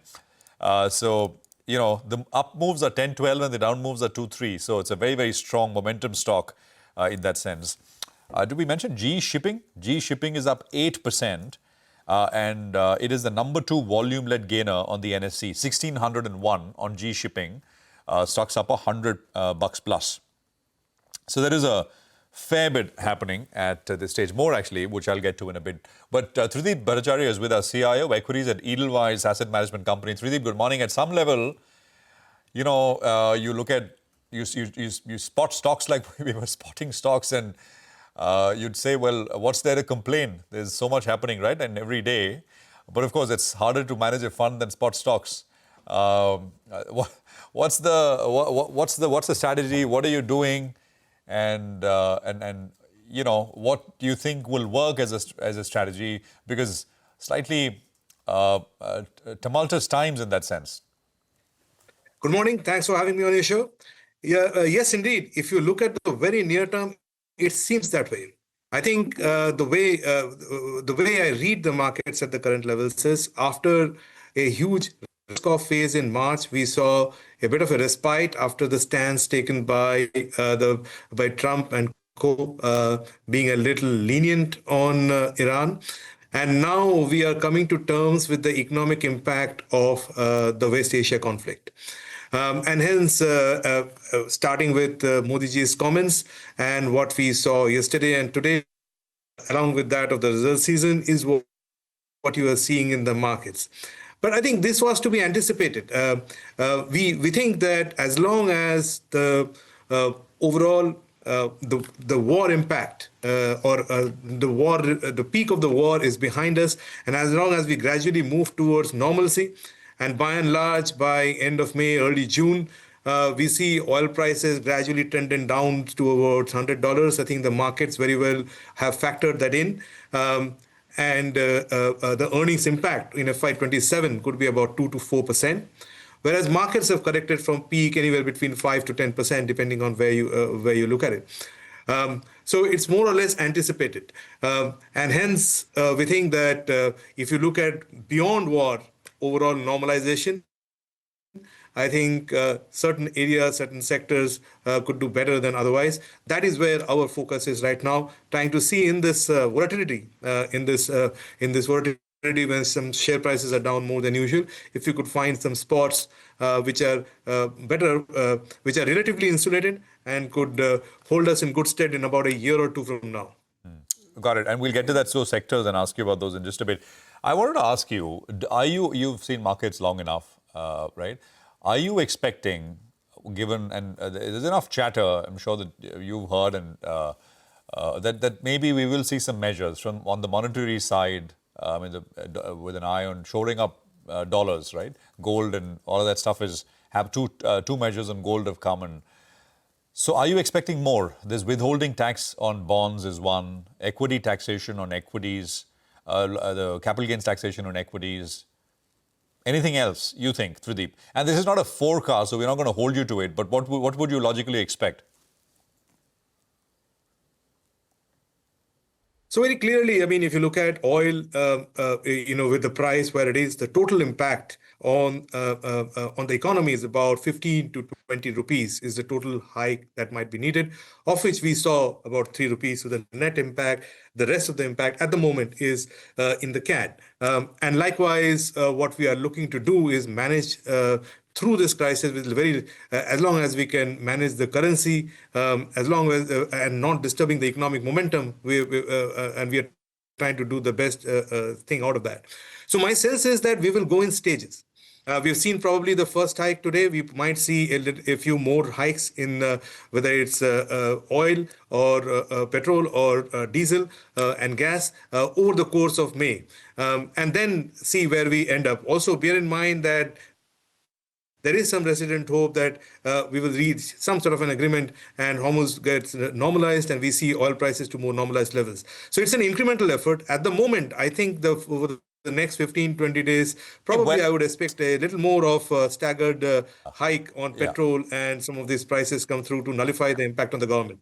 Yeah, no, that is the easy one. I wanted to pick your brains on the taxation bit. Withholding tax, equity taxation. At the moment, my expectation is not to. My expectation is not that way, to be honest. In fact, on the other side, given the huge exodus that we have seen from FIIs, there might just be a little bit, with the government want to show a card to FIIs that we are open for business and overall, that we welcome the FIIs. So if anything, I would probably expect a little bit on the other side rather than trying to take further away from equity markets. F&O is a different game altogether, but on pure, simple equities, unlikely. I mean relief on taxation. I don't mean more adding. Why would you think that? I am saying, will there be relief on equity taxation? That was my question. That is my point. There could be. So particularly aimed at FIIs, sorry, I couldn't hear you clearly, but particularly aimed at FIIs, I think we could see some measures just as a welcome measure to sort of as I said to sound more attractive relatively. Though I don't think it'll make too much of a difference. I think for FIIs to turn positive on India, we will have to see oil prices below 100 because at the moment India is seen as pretty much an anti-oil trade. And that's the reason, FIIs are staying away from that. But a little bit of sign from the government will go in a long way to help FIIs. So yes, some hope of such a trade could happen. But as things stand, Trideep, we are dealing with higher crude prices, higher for longer. The fiscal deficit is widening, especially on the current account side. Do you think we have to now start thinking about the possibility that the government will be forced to cut down on its capex to manage the deficit? So the kind of spending that they do, for instance, on NHAI and other missions, right? Or maybe not on defense. But is that the cutting back of government capex turning out could be a real possibility as we get closer to the end of the year? Is that something you all are talking about? My limited understanding on this, though I'm not an economist, is that till the time, I think the government would probably wait till end of June to see how this settles. If we do sort of go into July and thereabouts with oil prices still higher than $100, then some of those measures will be kind of considered, I'm sure, overall. At the moment, I think we are all in the boat that this is a transient phenomenon and we can resolve this within the first quarter of the fiscal year. And as long as that happens, we probably broadly will escape this crisis unhurt. But I think if it goes beyond June, goes into July, August, September, then from an government will have to take measures which will kind of, which will rein in on CAD, and we will see earnings downgrades also start to come through. That's a risk scenario, but that's further away. Trideep, I think this is for the first time that we've not discussed sectors and stocks, but out of time on the conversation, it's macros right on top. Thank you very much for joining us this Friday morning. Let's move on and invite the management of Torrent Power on the show. Saurabh Mashruwala, CFO of the company, is now joining in. Saurabh, thank you very much for joining in. Let me begin with the line that you said in your earnings, that you mentioned that gas is available, but it's expensive. So what's been the impact? Because you have some gas-fired plants. What is the plant load factor, the PLF that it is operating at? And does it make sense? And how expensive is gas to procure now? And does that even make sense? Will you be able to sell if you buy at such a high price? The gas is, there is a scarcity of gas in the domestic market, not from the international market. It is available in ample quantities. But the current conflict in the Middle East has impacted the price. Price has moved up. In fact, if you could look at the price at the time of Russia-Ukraine war, it went up to $50. But in this crisis, it is not. It is went up to $25 and currently around $16 to $17. So gas supply is available, which has restricted the upward movement of the prices. So gas is, and if you look at the in terms of scenario also, gas, lots of liquefaction capacity is coming in the market, which will increase the supply going forward in the next 1 to 2 years, which will improve the price further also. That is what our expectation is. And as far as Torrent Power is concerned, we have contracted 3 cargoes to meeting the summer demand. Out of 3 cargoes, we have already got 2 cargoes to supply our long-term distribution beneficiary. As well as we are optimizing usage of gas so that we can also get on the merchant market also. And the 3rd cargo, which is expected to come in the month of June, which also we expect that we are going to get in the month of June, because it's not coming from the state of Hormuz, it is coming from the outside state of Hormuz. But what were the PLFs, the plant load factors in Q4? What would your expectation be? And you're getting 3 cargoes, but this would be at, as you said, the expensive gas prices, $16 to $17. So what does that do to your... It was a fixed price cargo. It is not that expensive, I would say. And top up it, if you look at the last year, full year PLF of the gas-based power plant, it is about 25%. Yeah. Okay, Mr. Mashruwala, good morning. Just a couple of points, Prashant here. So before the war started, what were you buying gas at locally, and what is the imported price of gas now? So most of the gas we are getting is the imported gas, because we are importing gas is like 6-7 years. So we have developed a good capability to directly import the gas. It is last year average price was about $12 kind of a thing, which is reasonable, I would say, in terms of supply in the domestic market. And before this war started, what was the price? $10 to $12 was the price. Currently, it is about $16, $17. It is about 16 or 17. Okay, 12 has gone to 16, 17. Okay. Yes, exactly. And gas plants are operating at 25% PLF. Yes, last it was about 25% PLF. So you obviously will not be able to make any, because with these prices, merchant power sales, etc., are out, right? Not really. In fact, we are targeting the certain slots, basically peak power demand. We are targeting where the price are available is ranging beyond more than 15 rupees per unit. So we are targeting those markets to supply the power for our gas-based power project. We are not looking at to supply on an RTC basis. for the merchant market right now. Okay. And out of the total capacity, how much is gas-based? We have currently 3.1 gigawatt capacity. Out of it, 2.7 is the gas-based and 362 megawatt is the coal-based capacity. Sir, on the renewable energy addition, now last year was particularly low. You added about 256 megawatt of renewable capacity last year. This is half of what you did in FY25. So A, what were the key reasons? And for FY27, you've targeted, I think, 1.2 to 1.4 gigawatt. So that's a substantial jump. What gives you the confidence? So lots of investment we are making in the renewable last 2 years. If you look at our capex plan, last year we spent about 6,000 crores in the renewable sector. This year also we expect 1.5x of the capex in the renewable sector. So lots of capex we have spent last year, which will help us to create this kind of a capacity in the current year, between 1.2 to 1.4 gigawatt capacity. Yeah. Okay. And you've also, I think your capex target is 80,000 crore for the next 5 years. And this is spread across renewables, thermal, pumped hydro, and distribution. So you've given us a breakup. I think renewables is about 28,000, thermal 23,000. For pumped hydro, it's 14,000. And distribution on an annual basis, you will be spending. How much comes in year by year? And what will be the incremental revenue or returns that you expect after this kind of an addition? So this kind of a capex will fetch us basically renewable is about mid-teen IRR we are looking at. Coal, it's above mid-teen IRR we are. Coal and pump storage above mid-teen IRR we are looking at. That is what the return expectation from these investments. Okay, mid-teens IRR. So this on renewable, this year you add 1.2 to 1.4 gigawatt, and you're confident about that. Yes, what about thereafter? Because you are spending so much on capex. So by FY, Yeah, currently the 4 gigawatt capacity is in the pipeline under the implementation, out of which about 1.2 to 1.4 we are planning to implement. Remaining capacity will commission in next 2 years period.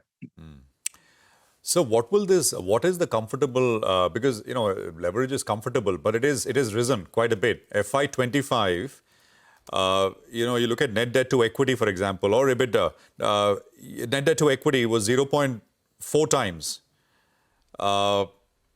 It's moved up quite a bit. I think it's in FY26 it's moved up, right? To about 0.56. Net debt to EBITDA has gone up from 1.4 times to 2 times. Yeah, in FY26. It's bound to happen because we are at the investment phase. So, and most we are funding this expansion with the 70-30 debt equity ratio. So debt is going to go up a little bit, but it is within the, I would say, acceptable range. It is within the acceptable range. So debt servicing should not be at all an issue. Yeah. With strong cash flows coming in and leverage level is quite comfortable at this moment. Okay. And that's pump storage, is that proceeding well, that project? Because there is a large, I think some 14,000 crore investment towards that, right? Out of that total 80,000. We are setting up pump storage in Maharashtra, about 3 gigawatt capacity. Yeah, so currently environmental approval we have received. Currently we are in the process of acquiring the land. So it is progressing well, I would say. Got that. I think that's interesting. We'll leave it there, sir. Thank you very much for joining us. A fair bit of detail coming through from Torrent Power with respect to business at this point in time. Well, I think markets are up about, 50 odd points, and we're at about 23,740 as things stand right now. It's the Nifty is up, but the broader market is showing a little bit of pain.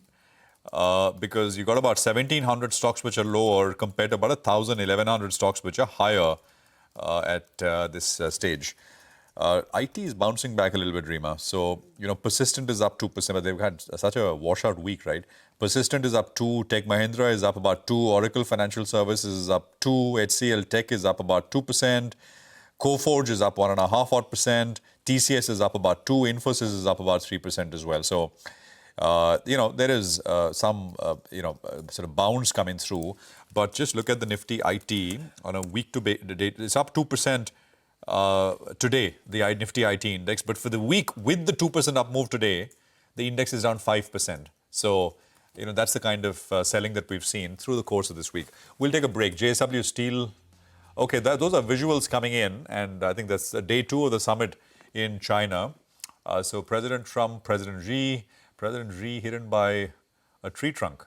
But I think those are visuals at this point in time, and I think helped along with an interpreter who's sort of, helping both leaders communicate. As I said in the morning, I mean, I don't think we've seen anything very substantial. I don't think expectations were low. When NVIDIA's boss accompanied President Trump at the last minute of the trip, the stock, by the way, NVIDIA is up 6% in the last 2 days. There were expectations that something will come on the AI chip side and maybe access to the Chinese market, maybe access for China to high-end chips from NVIDIA, etc., but nothing on those lines.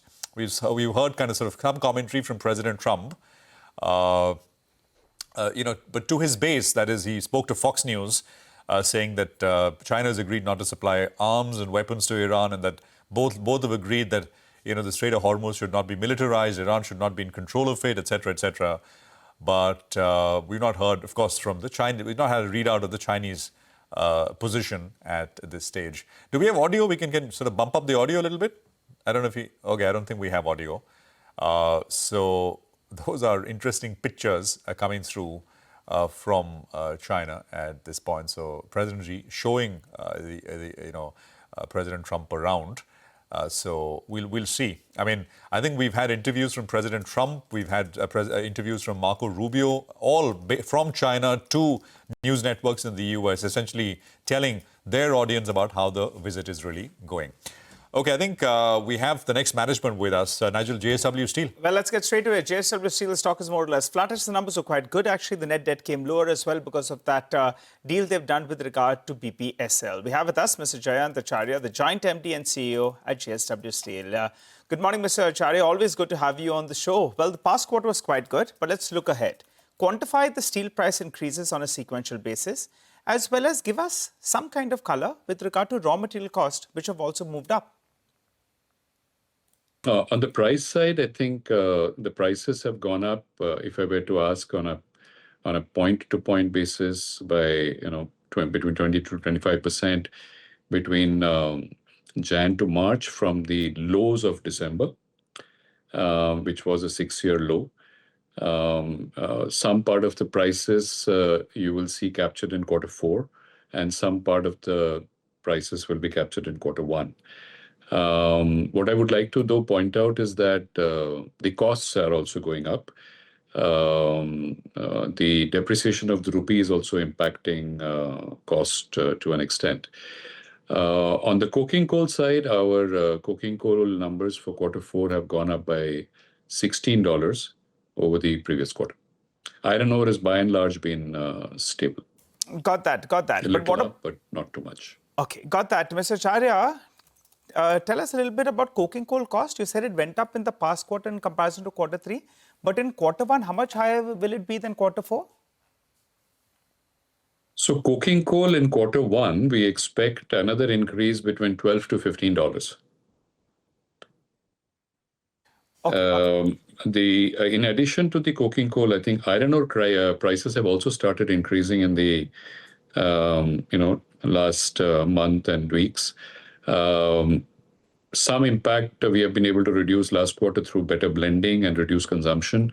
But iron ore increase also to some extent will play out in Q1. So some increase in coal, as I said, between $12 to $15. Some increase in iron ore and other related costs. So we would expect the cost to go up. However, I think the carry forward of the Q4 price impact will flow into Q1.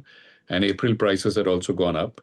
So to that extent, the price would cover and improve the margins after absorbing the cost.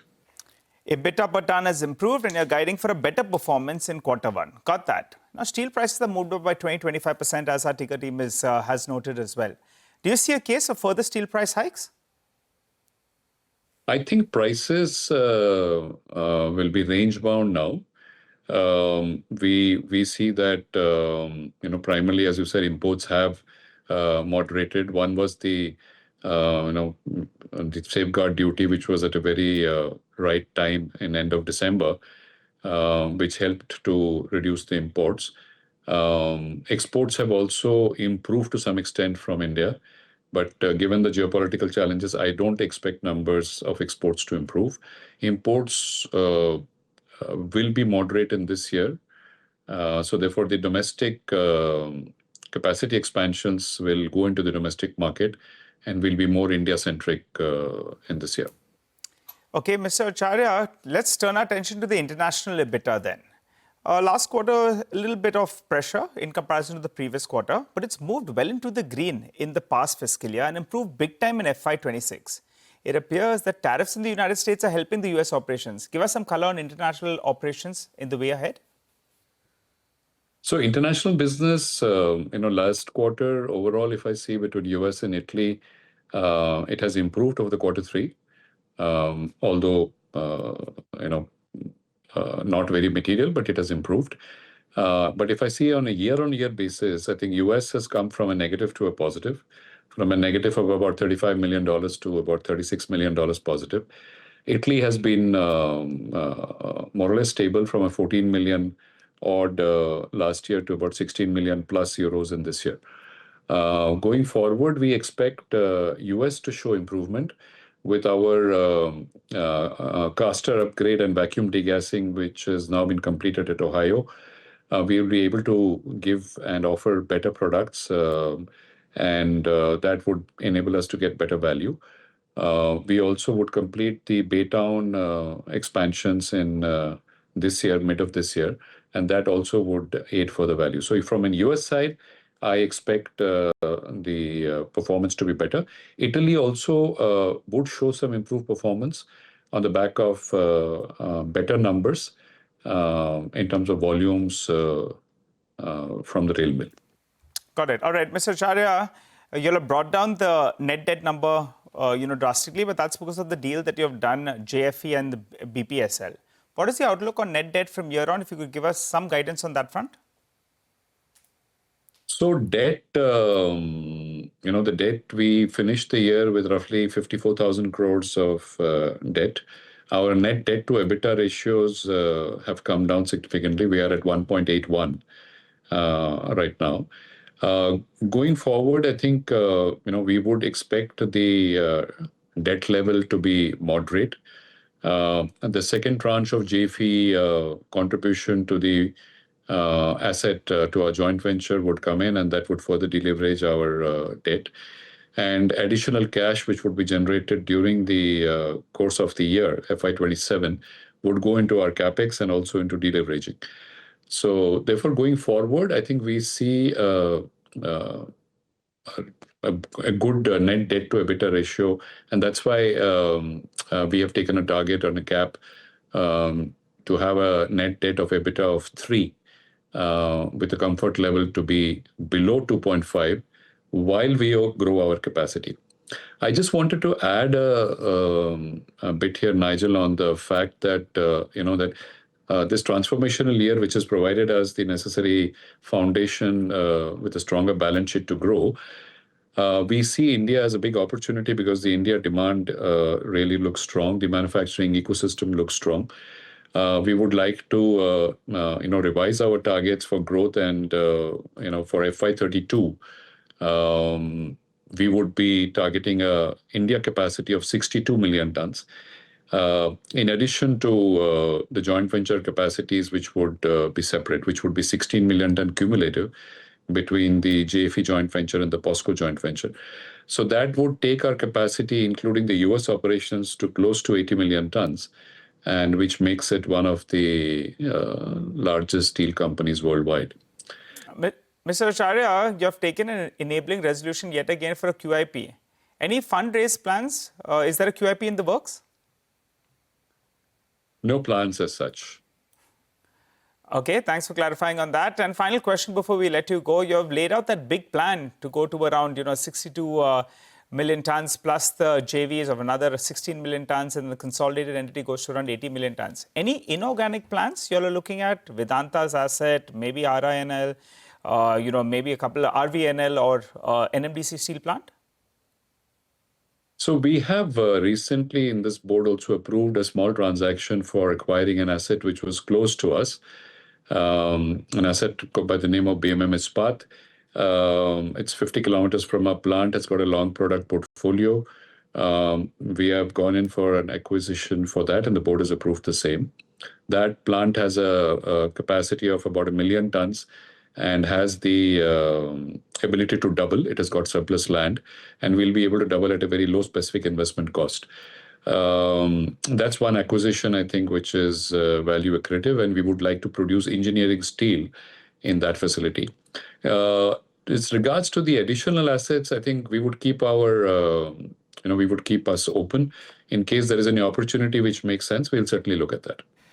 Always a pleasure talking to you, Mr. Acharya. Thanks a lot for joining in, giving us those details. EBITDA per ton will improve. Margin performance will improve from here on. Continue to keep debt, at very, very manageable levels. And inorganic growth, if there's an opportunity, you look at that. But for the time being, you'll have organic plans. Well, for the time being, we'll slip into a short break. On the other side, the management of Muthoot Finance is waiting for us to tell us about the past quarter's numbers and the way ahead.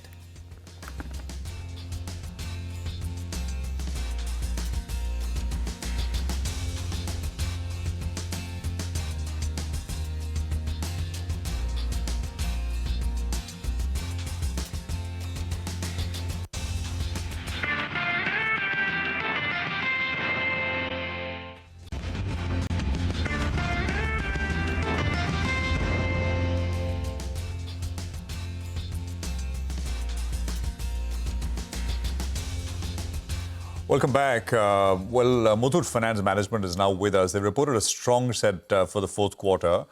Although the stock is down, and I guess, Mr. Muthoot, welcome to the program once again. George Alexander Muthoot is MD at Muthoot Finance. Prashant here. The thing is, when you do so well, a market expects you to do even better. So it's a good problem to have in a way. Let me start by something a little more serious though. And we've discussed this earlier as well. AUM grew 50% on a year-on-year basis, right? But if you look at the number of active customers, it fell about 2% sequentially, quarter-on-quarter. So you look at Q-on-Q AUM growth, it's 12%. Active customers are down 2% quarter-on-quarter sequentially. So why don't you start by addressing that, sir? Sure, I'll start with. Thank you again. Good morning. And the active customer base is not increased in proportion to the AUM growth. That's your question. So we also did a little more deep dive into how this is happening, why this is happening. We realized that customers below 10,000 rupees, loans below 10,000, very small, ultra small customers, and maybe about 5 lakhs of customers have gone out of the system last year. The customers between 10,000 to 30,000, again, another 6 lakh customers have gone out of the system. But then we see growth in the other buckets, of 50,000, 1 lakh, etc. We see growth. So actually, for us, our income comes from the loan only, assets, AUM, and that is going up. This is because this is a very old book with old customers also. The old customers, there is a churn. Always the loan is for 3 to 4 months only. So there's a churn in the portfolio every 3 months. So that is why small customers go out and new customers come in. The same thing for the tonnage also. If you look at the tonnage also, because today we don't need the 10 grams which he had to give for a 1 lakh loan 1 year back. Today we need only maybe 5 grams or 6 grams for the same loan. So when he comes for the new loan, he gives only 6 grams instead of 10 grams. That is why in the old book we see this. Yeah. So to 11 lakh customers, you're saying, with loans between 10,000 to 30,000 rupees, essentially went out, right? That's what you're saying. Yeah. They went out of the system. Yeah. Fair enough. But you're growing in the higher ticket segment, 50,000 plus. Customers are becoming prosperous, sir. I certainly hope so. That is the case, and that is the reason why this was happening. Just one thing, was funding a concern at all, or no? Funding, it's always difficult because now in the last 2 quarters we see the rates going up a little, but there is no concern. Probably a little bit more costly, maybe 50, 60 basis points costly. And that is why we also increased our lending rate 1% in the last 3-4 months, because we expect the funding cost. Actually, it is going up. The incremental borrowing cost from banks, etc., is not coming down. Probably we see a little. Right. So you've increased lending rates by, you're saying 100 basis points?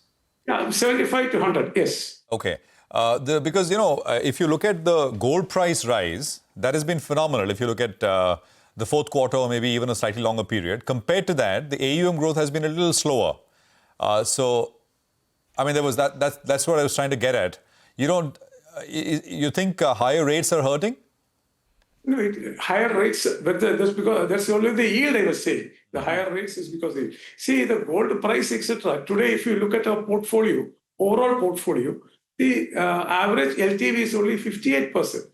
So people have not borrowed the full money which is eligible for them. They still have left money on the table, so they can even borrow more if they want. They will borrow only what they require. So even just because the gold price has gone up, not people just don't come and borrow. Gold price is going up very high. Probably they'll look at selling it. All right. Hi, Mr. Mudut, and always a pleasure, sir, having you on the show. This is Nigel on this side. I was looking at various brokerage notes, and some of them are highlighting competition. In fact, an Ambit note says that there are multiple trends indicating high competition. Now, the problem is there is additional supply of gold loans coming from players who potentially have lower cost of funds. They're also offering lower yields as well. And basically, for your product, gold loans, there is no big product differentiation, right? So how will you manage growth? Or is it something that you're looking at to maybe temper down a little bit on your yields? Because some competition, they're coming with gold loans at 13, 14, 15, 16, 17% as well. So a key point with regard to competition, because that's where the street is a little bit jittery. Please go ahead, sir. So we have been facing competition from banks over the last decades, several decades. All the banks give at very low rates. Some give at very ultra low rates for probably for agricultural loans and similar priority loans, etc. So it is nothing new to us. Correct, sir. But the competition has become a little more intense, right? You have another gold finance company as well that's come in there with a little bit more funding. A lot of these banks that we speak to, they as well want to eat part of the same pie. Please go ahead, sir.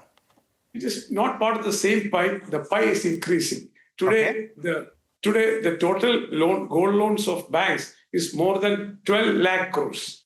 The banks have a portfolio of 12 lakh crores, and the NBFCs have a portfolio of 3 to 3.5 lakh crores only. So the business is going up, the demand is going up. More and more people are now monetizing their gold. So the base is increasing. It is not that somebody is taking away our share or we are taking away somebody's share. There is space for everybody. People actually look at trust also. Just because your trust and the reach, etc., which we have, people definitely would look at that also. That is why we have been able to survive. So just because we are putting down our rates, it's not that more people are going to come, or because of our rates are not competitive with one or two players, it doesn't mean that all the business will go there. Okay. That was so. There was only State Bank of India with the lowest cost. They would have gone, not only the gold loan, all the loans in the country would have gone to State Bank of India. But that is not the case. So just a quick point, Mr. Muthoot, on that. With the regulator saying that branch level approval, does not require a branch level opening does not require approval. So that's the other point. Will you? I mean, you're synonymous with gold. There's no question. And you use the word survive. You thrived, and we've had that competition question hanging for the last almost 2 years now, and you've done phenomenally well. But in terms of branch openings, I think you've guided for some number 200 to 300. There is some commentary that maybe others are a lot more aggressive with regards to branch openings. So just like to address that, sir? No, I think we have been opening 200, 100, 150 branches every year. Probably we will. It's only the advantage that we don't need to go and get a prior approval. We can open the branch and maybe get it ratified, or maybe tell them that the branch is there. This year, we are planning to open about 300 branches in Muthoot Finance, maybe another 200 branches in the Belstar Microfinance also. Okay. Sir, on NIMs, your net interest margins improved and they stand at 13.38. but you have flagged off higher borrowing costs. So is this peak margins? What would be sustainable NIMs? Or will you look to take another round of an increase in yields?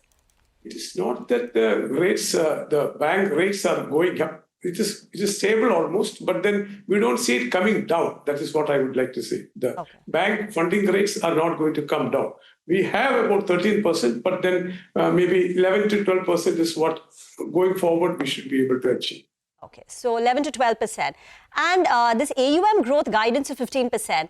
1 year back when we spoke to you, also you started with 15% and then you upgraded it and then you finally beat it, ending the year with 50%. This AUM guidance of 15% for next year, is that conservative? And what is the tonnage growth that you've assumed in this? It is not the conservative. We have last 10 years we have been doing the same thing only. Quarter one, we will get 15%. Maybe quarter two, etc., we start revising it as the thing. So there is nothing that, to me, there is no problem we see in continuing with the same growth also. But just that for a guidance, we give that 15%. And the tonnage growth that you've assumed, sir?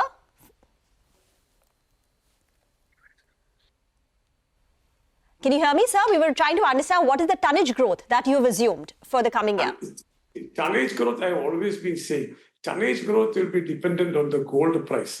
If the gold price is coming down, the tonnage will go up because new customers come with lesser amount of gold because they can get the same loan with lesser quantity of gold. I can't insist on them, you give more gold because if with 10 grams he can get the 1 lakh, why should he give more than 10 grams? So because the churn is so fast, it's 3 months loan or 4 months loan. It will just be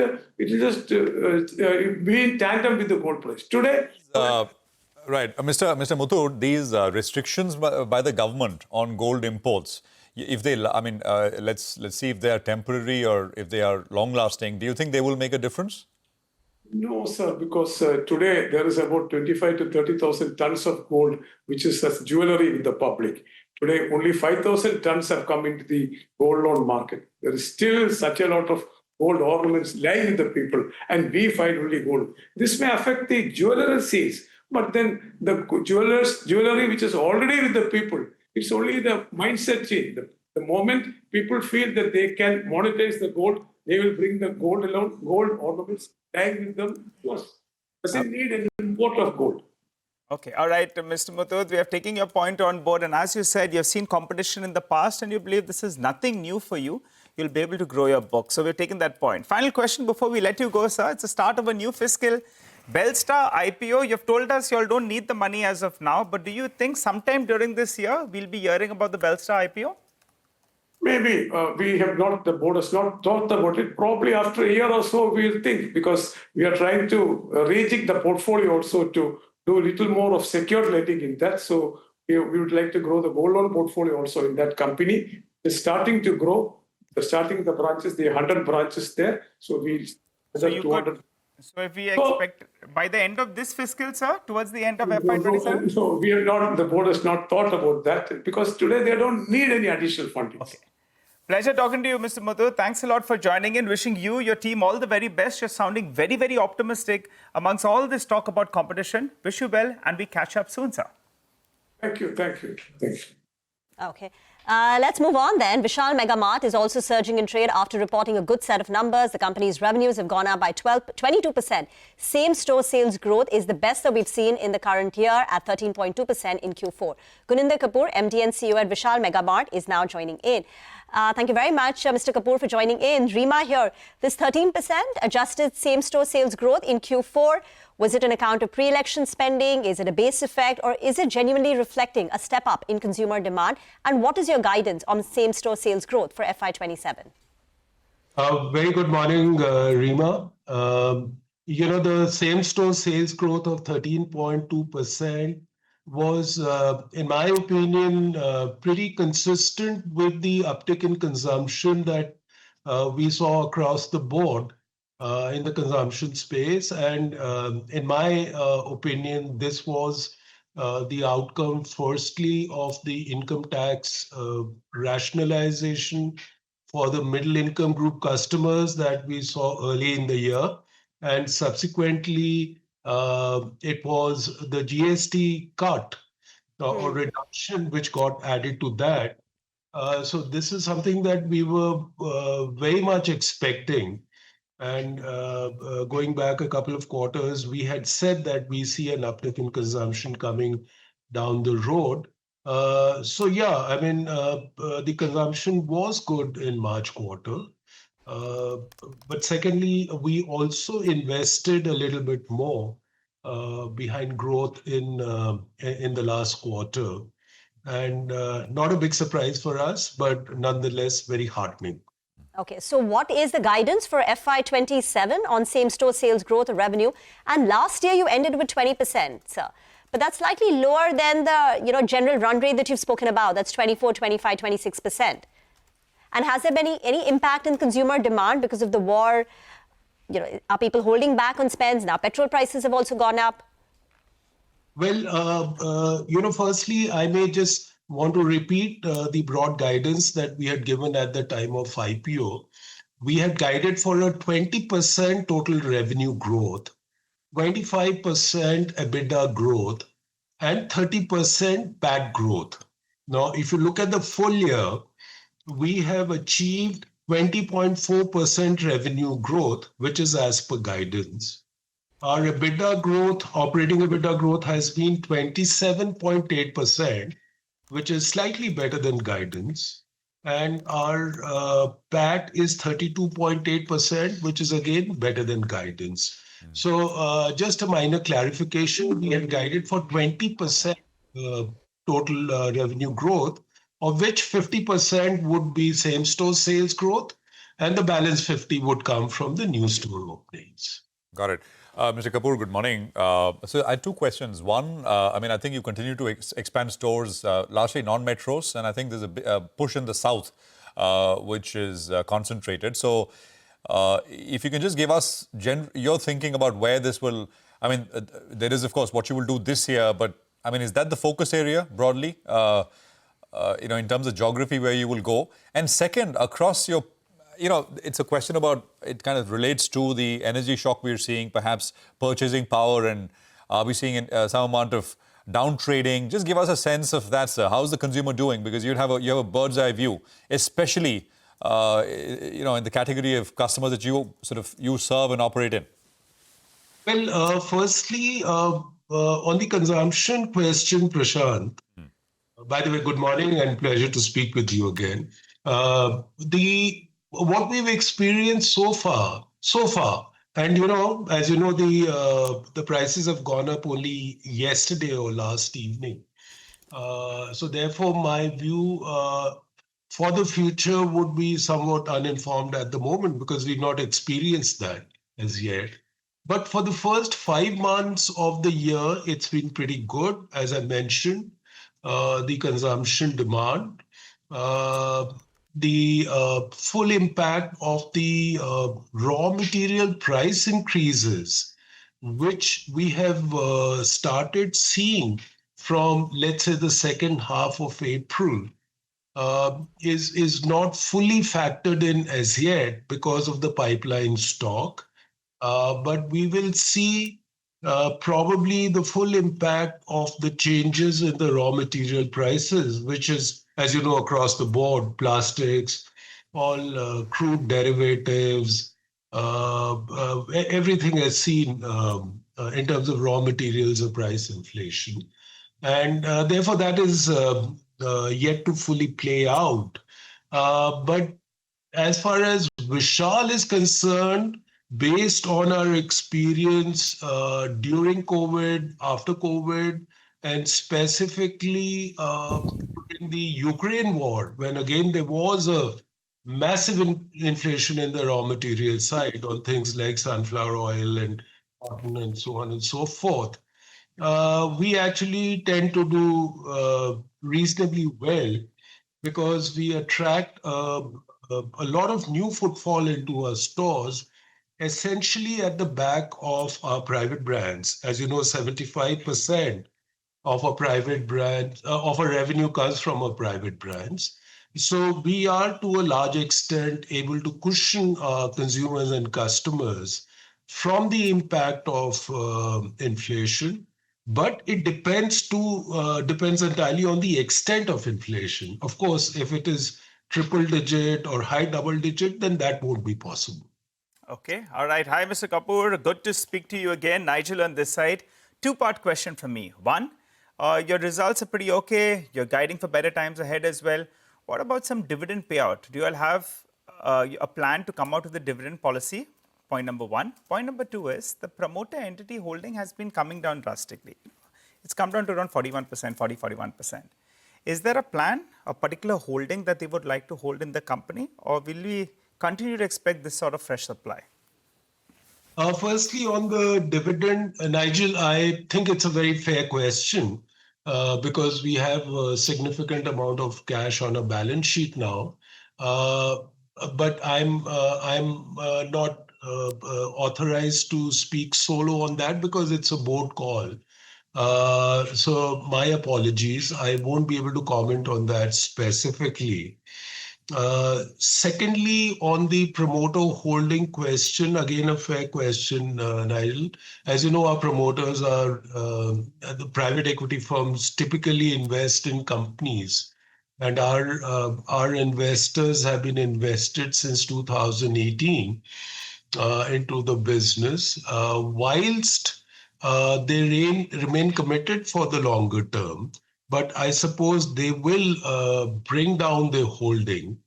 To what extent would be very difficult for me to comment because it's their call. It's entirely their holding, and therefore I may not be able to comment on that either. Okay. All right. Okay, Mr. Kapoor. The next time around, at least on the dividend policy, we like some clarity on that front. And as you said, promoter entity may be not too much clarity out there, but it could come down a little bit. Wish you well. All the very best for the remaining of this fiscal year, and we re-invite you on the channel, in the coming couple of months to get a sense about how demand is panning out on ground. Have a good day ahead. Thank you very much. It'll be a pleasure. Thank you. Time to slip into a short break. On the other side, Manisha Gupta is waiting for you. She'll tell you what's going on in the commodity markets. Stay tuned.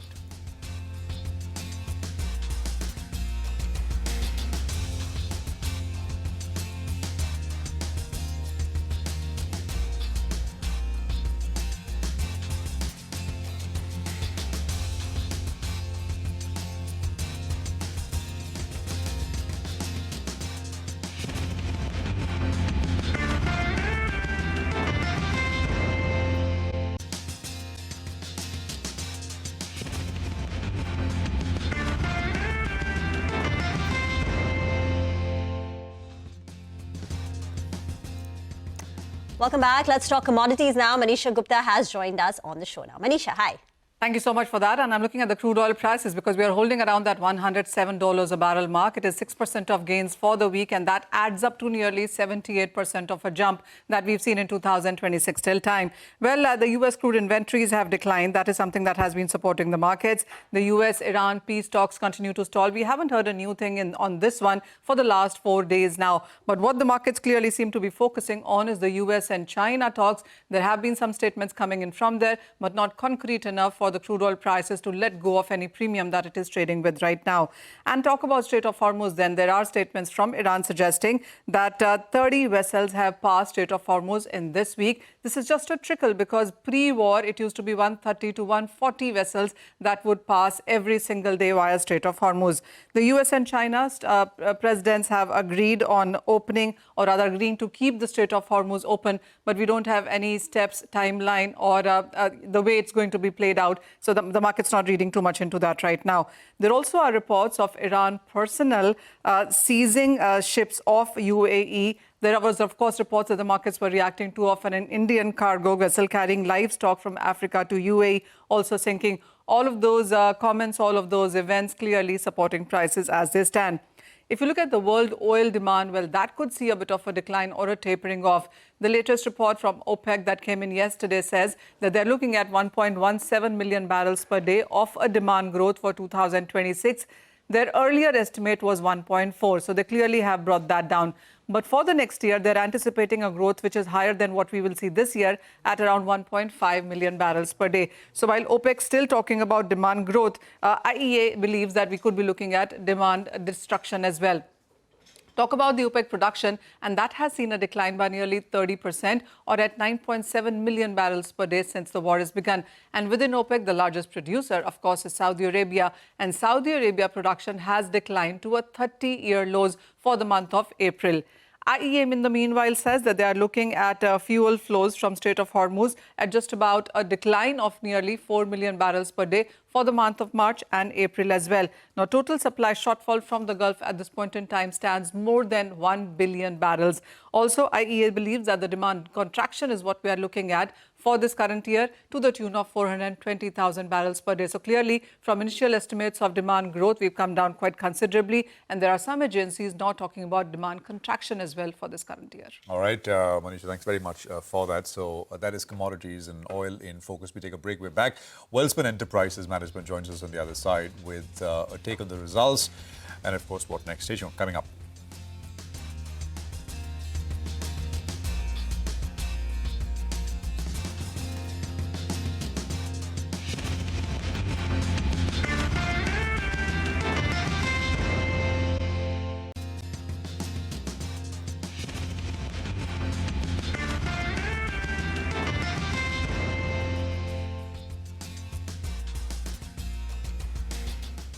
Welcome back. Well, let's hop across to our next management. Wellspun Enterprises has reported a strong set of numbers in Q4, healthy revenue growth, margin expansion as well. And the company is also seeing sustained growth of around 15 to around 20% going forward. To help us out with how are things shaping up, we're joined by Sandeep Garg, the Managing Director at Wellspun Enterprises. Hi, Mr. Garg. Good morning and good to speak to you as always.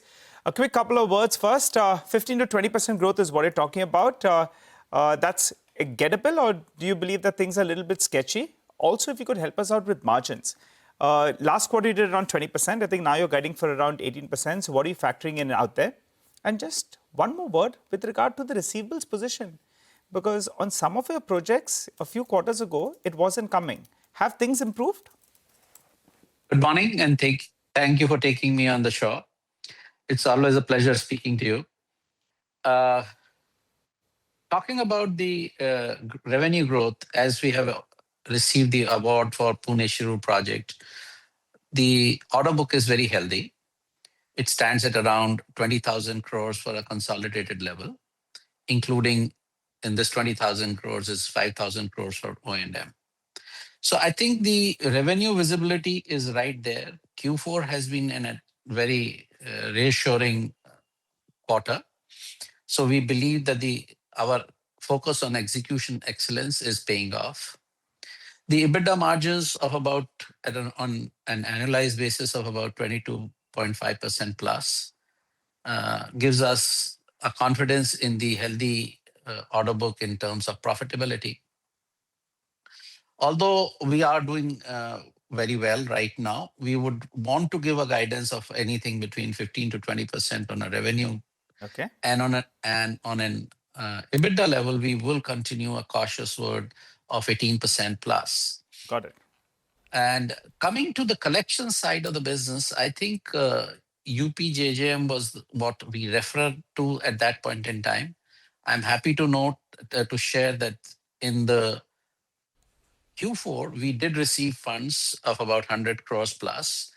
And we believe that there is an assurance at the topmost level that these projects will be financially supported. And we are moving forward to completing these projects as soon as we can. So the extension of time for the projects have been received till December 2026. And we are hopeful that we will be able to complete these projects and get the revenue before the year end. Mr. Garg, on margins, you ended last year with margins of above 20%, but now you're saying you're taking a cautious call on it, 18% margin guidance for FY27. Is it because you operate on fixed EPC contracts and costs have gone up, so you've got to absorb it? What's gone behind this guidance cut? Not cut, but lowering of guidance versus last year. So there are a couple of things. Although most of our projects do have a WPI, CPI linked compensation for increased costs. So we are not so much exposed to these variations. But as you know that WPI, CPI may not cover 100% of the cost increase, we are cautious of that situation. And we will, as I said, I would also want to say that we are being cautious here. And I said 18% plus. So the plus can be anything. Hopefully, we will be able to meet our past performances, all things falling well. Is labor a problem, Mr. Garg? Good morning. Good morning. And labor was a problem in because of the challenges, because both in terms of their ability to sustain, in terms of the lack of some gas or LPG availability, their experience during COVID and the knee-jerk response, there has been certain exodus of labor. However, we are trying to manage this as best as we can along with the industry.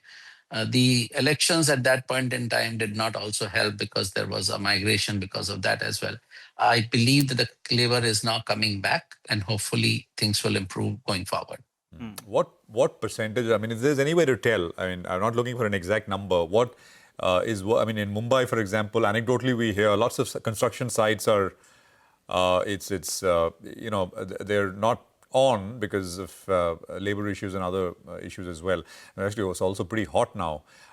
So any sense on what's the labor, how much of the, what percentage of projects is affected by this labor issue? Currently, we are not affected largely in Mumbai. That Mumbai was just an example, but yeah, sorry. Yeah, but overall, I would think about labor shortages are contributing to about 5 to 7% of the labor not being available. In certain sites, that it could rise at as high as 10 to 12%. Okay, all right. Mr. Garg, I wanted to ask you about this enabling resolution for a fundraise of around 1,000 crores. Are we likely to hear something about it? I recall, I think the promoter entity has taken some warrants as well. Do they want to participate more? Give us some color on the fundraise plan. And where is the promoter satisfied in terms of their holding in the company? They're already at around 56%. Do they want to go up more? So thanks for this question, although this question belongs to the promoters. However, for the enabling resolution, it is just an enabling one. Currently, there are no plans for any further fundraise. As you may be aware, there is an ongoing warrant issue of 1,000 crores, out of which 250 crores have been received. So we have an ability to call for 750 crores over the 18 months period from the time of announcing the warrant. We are, as you're aware, we are a liquid company. We are currently at about 1,725 crores odd consolidated cash. We see a lot of opportunity unfolding going forward, and that is why we keep on preparing. We also are focused on an asset-light model, so we have a couple of projects which are completed, which we believe will throw up an equity return. Okay. So I think we are fully funded at this point in time, but should there be an opportunity that we have not factored in unfold, we like to have an enabling provision so that we can quickly ramp up if there be a need. Okay, Mr. Garg, very quickly, you'll have the JV with Adani Group. You know, I think you'll have 35% out there, and that's in an interesting segment, I think oil, gas, exploration as well. Could you tell us what is the plan out there? If you could quantify what are the assets over there, do you all have a plan to get that JV up and going, say, in the next 2-3 years? Yeah, very interesting times in terms of where we are. The geopolitical situations have, focused that the energy security is a real issue. We do have gas in place of about 1.1 TCF in a cluster of 3 blocks. The country expects a rise from about 200 million standard cubic meter consumption of gas to about 300 million up to 2030. So there is going to be a demand which will come in. We are in a position to produce from there in about 2.5 years from now, subject to a couple of things that the government is right now seized with, is the sharing of infrastructure which is available so that there can be an early monetization. We expect, the government focus to bring results in very short time. Subject to our FDP approval, we would want to produce in FY29. Mr. Garg, we'll leave the conversation here out of time. Thank you very much for joining in. For the markets, after opening flat, we've inched up nearly 0.5%. Monday, Tuesday were big down days. Wednesday was flat. Thursday, we had a big up day. And today, we're building on that momentum. It's 23,800 plus on the Nifty. Key indices up nearly 0.5%. That brings us to a close in this edition of Bazaar. Thank you very much for watching.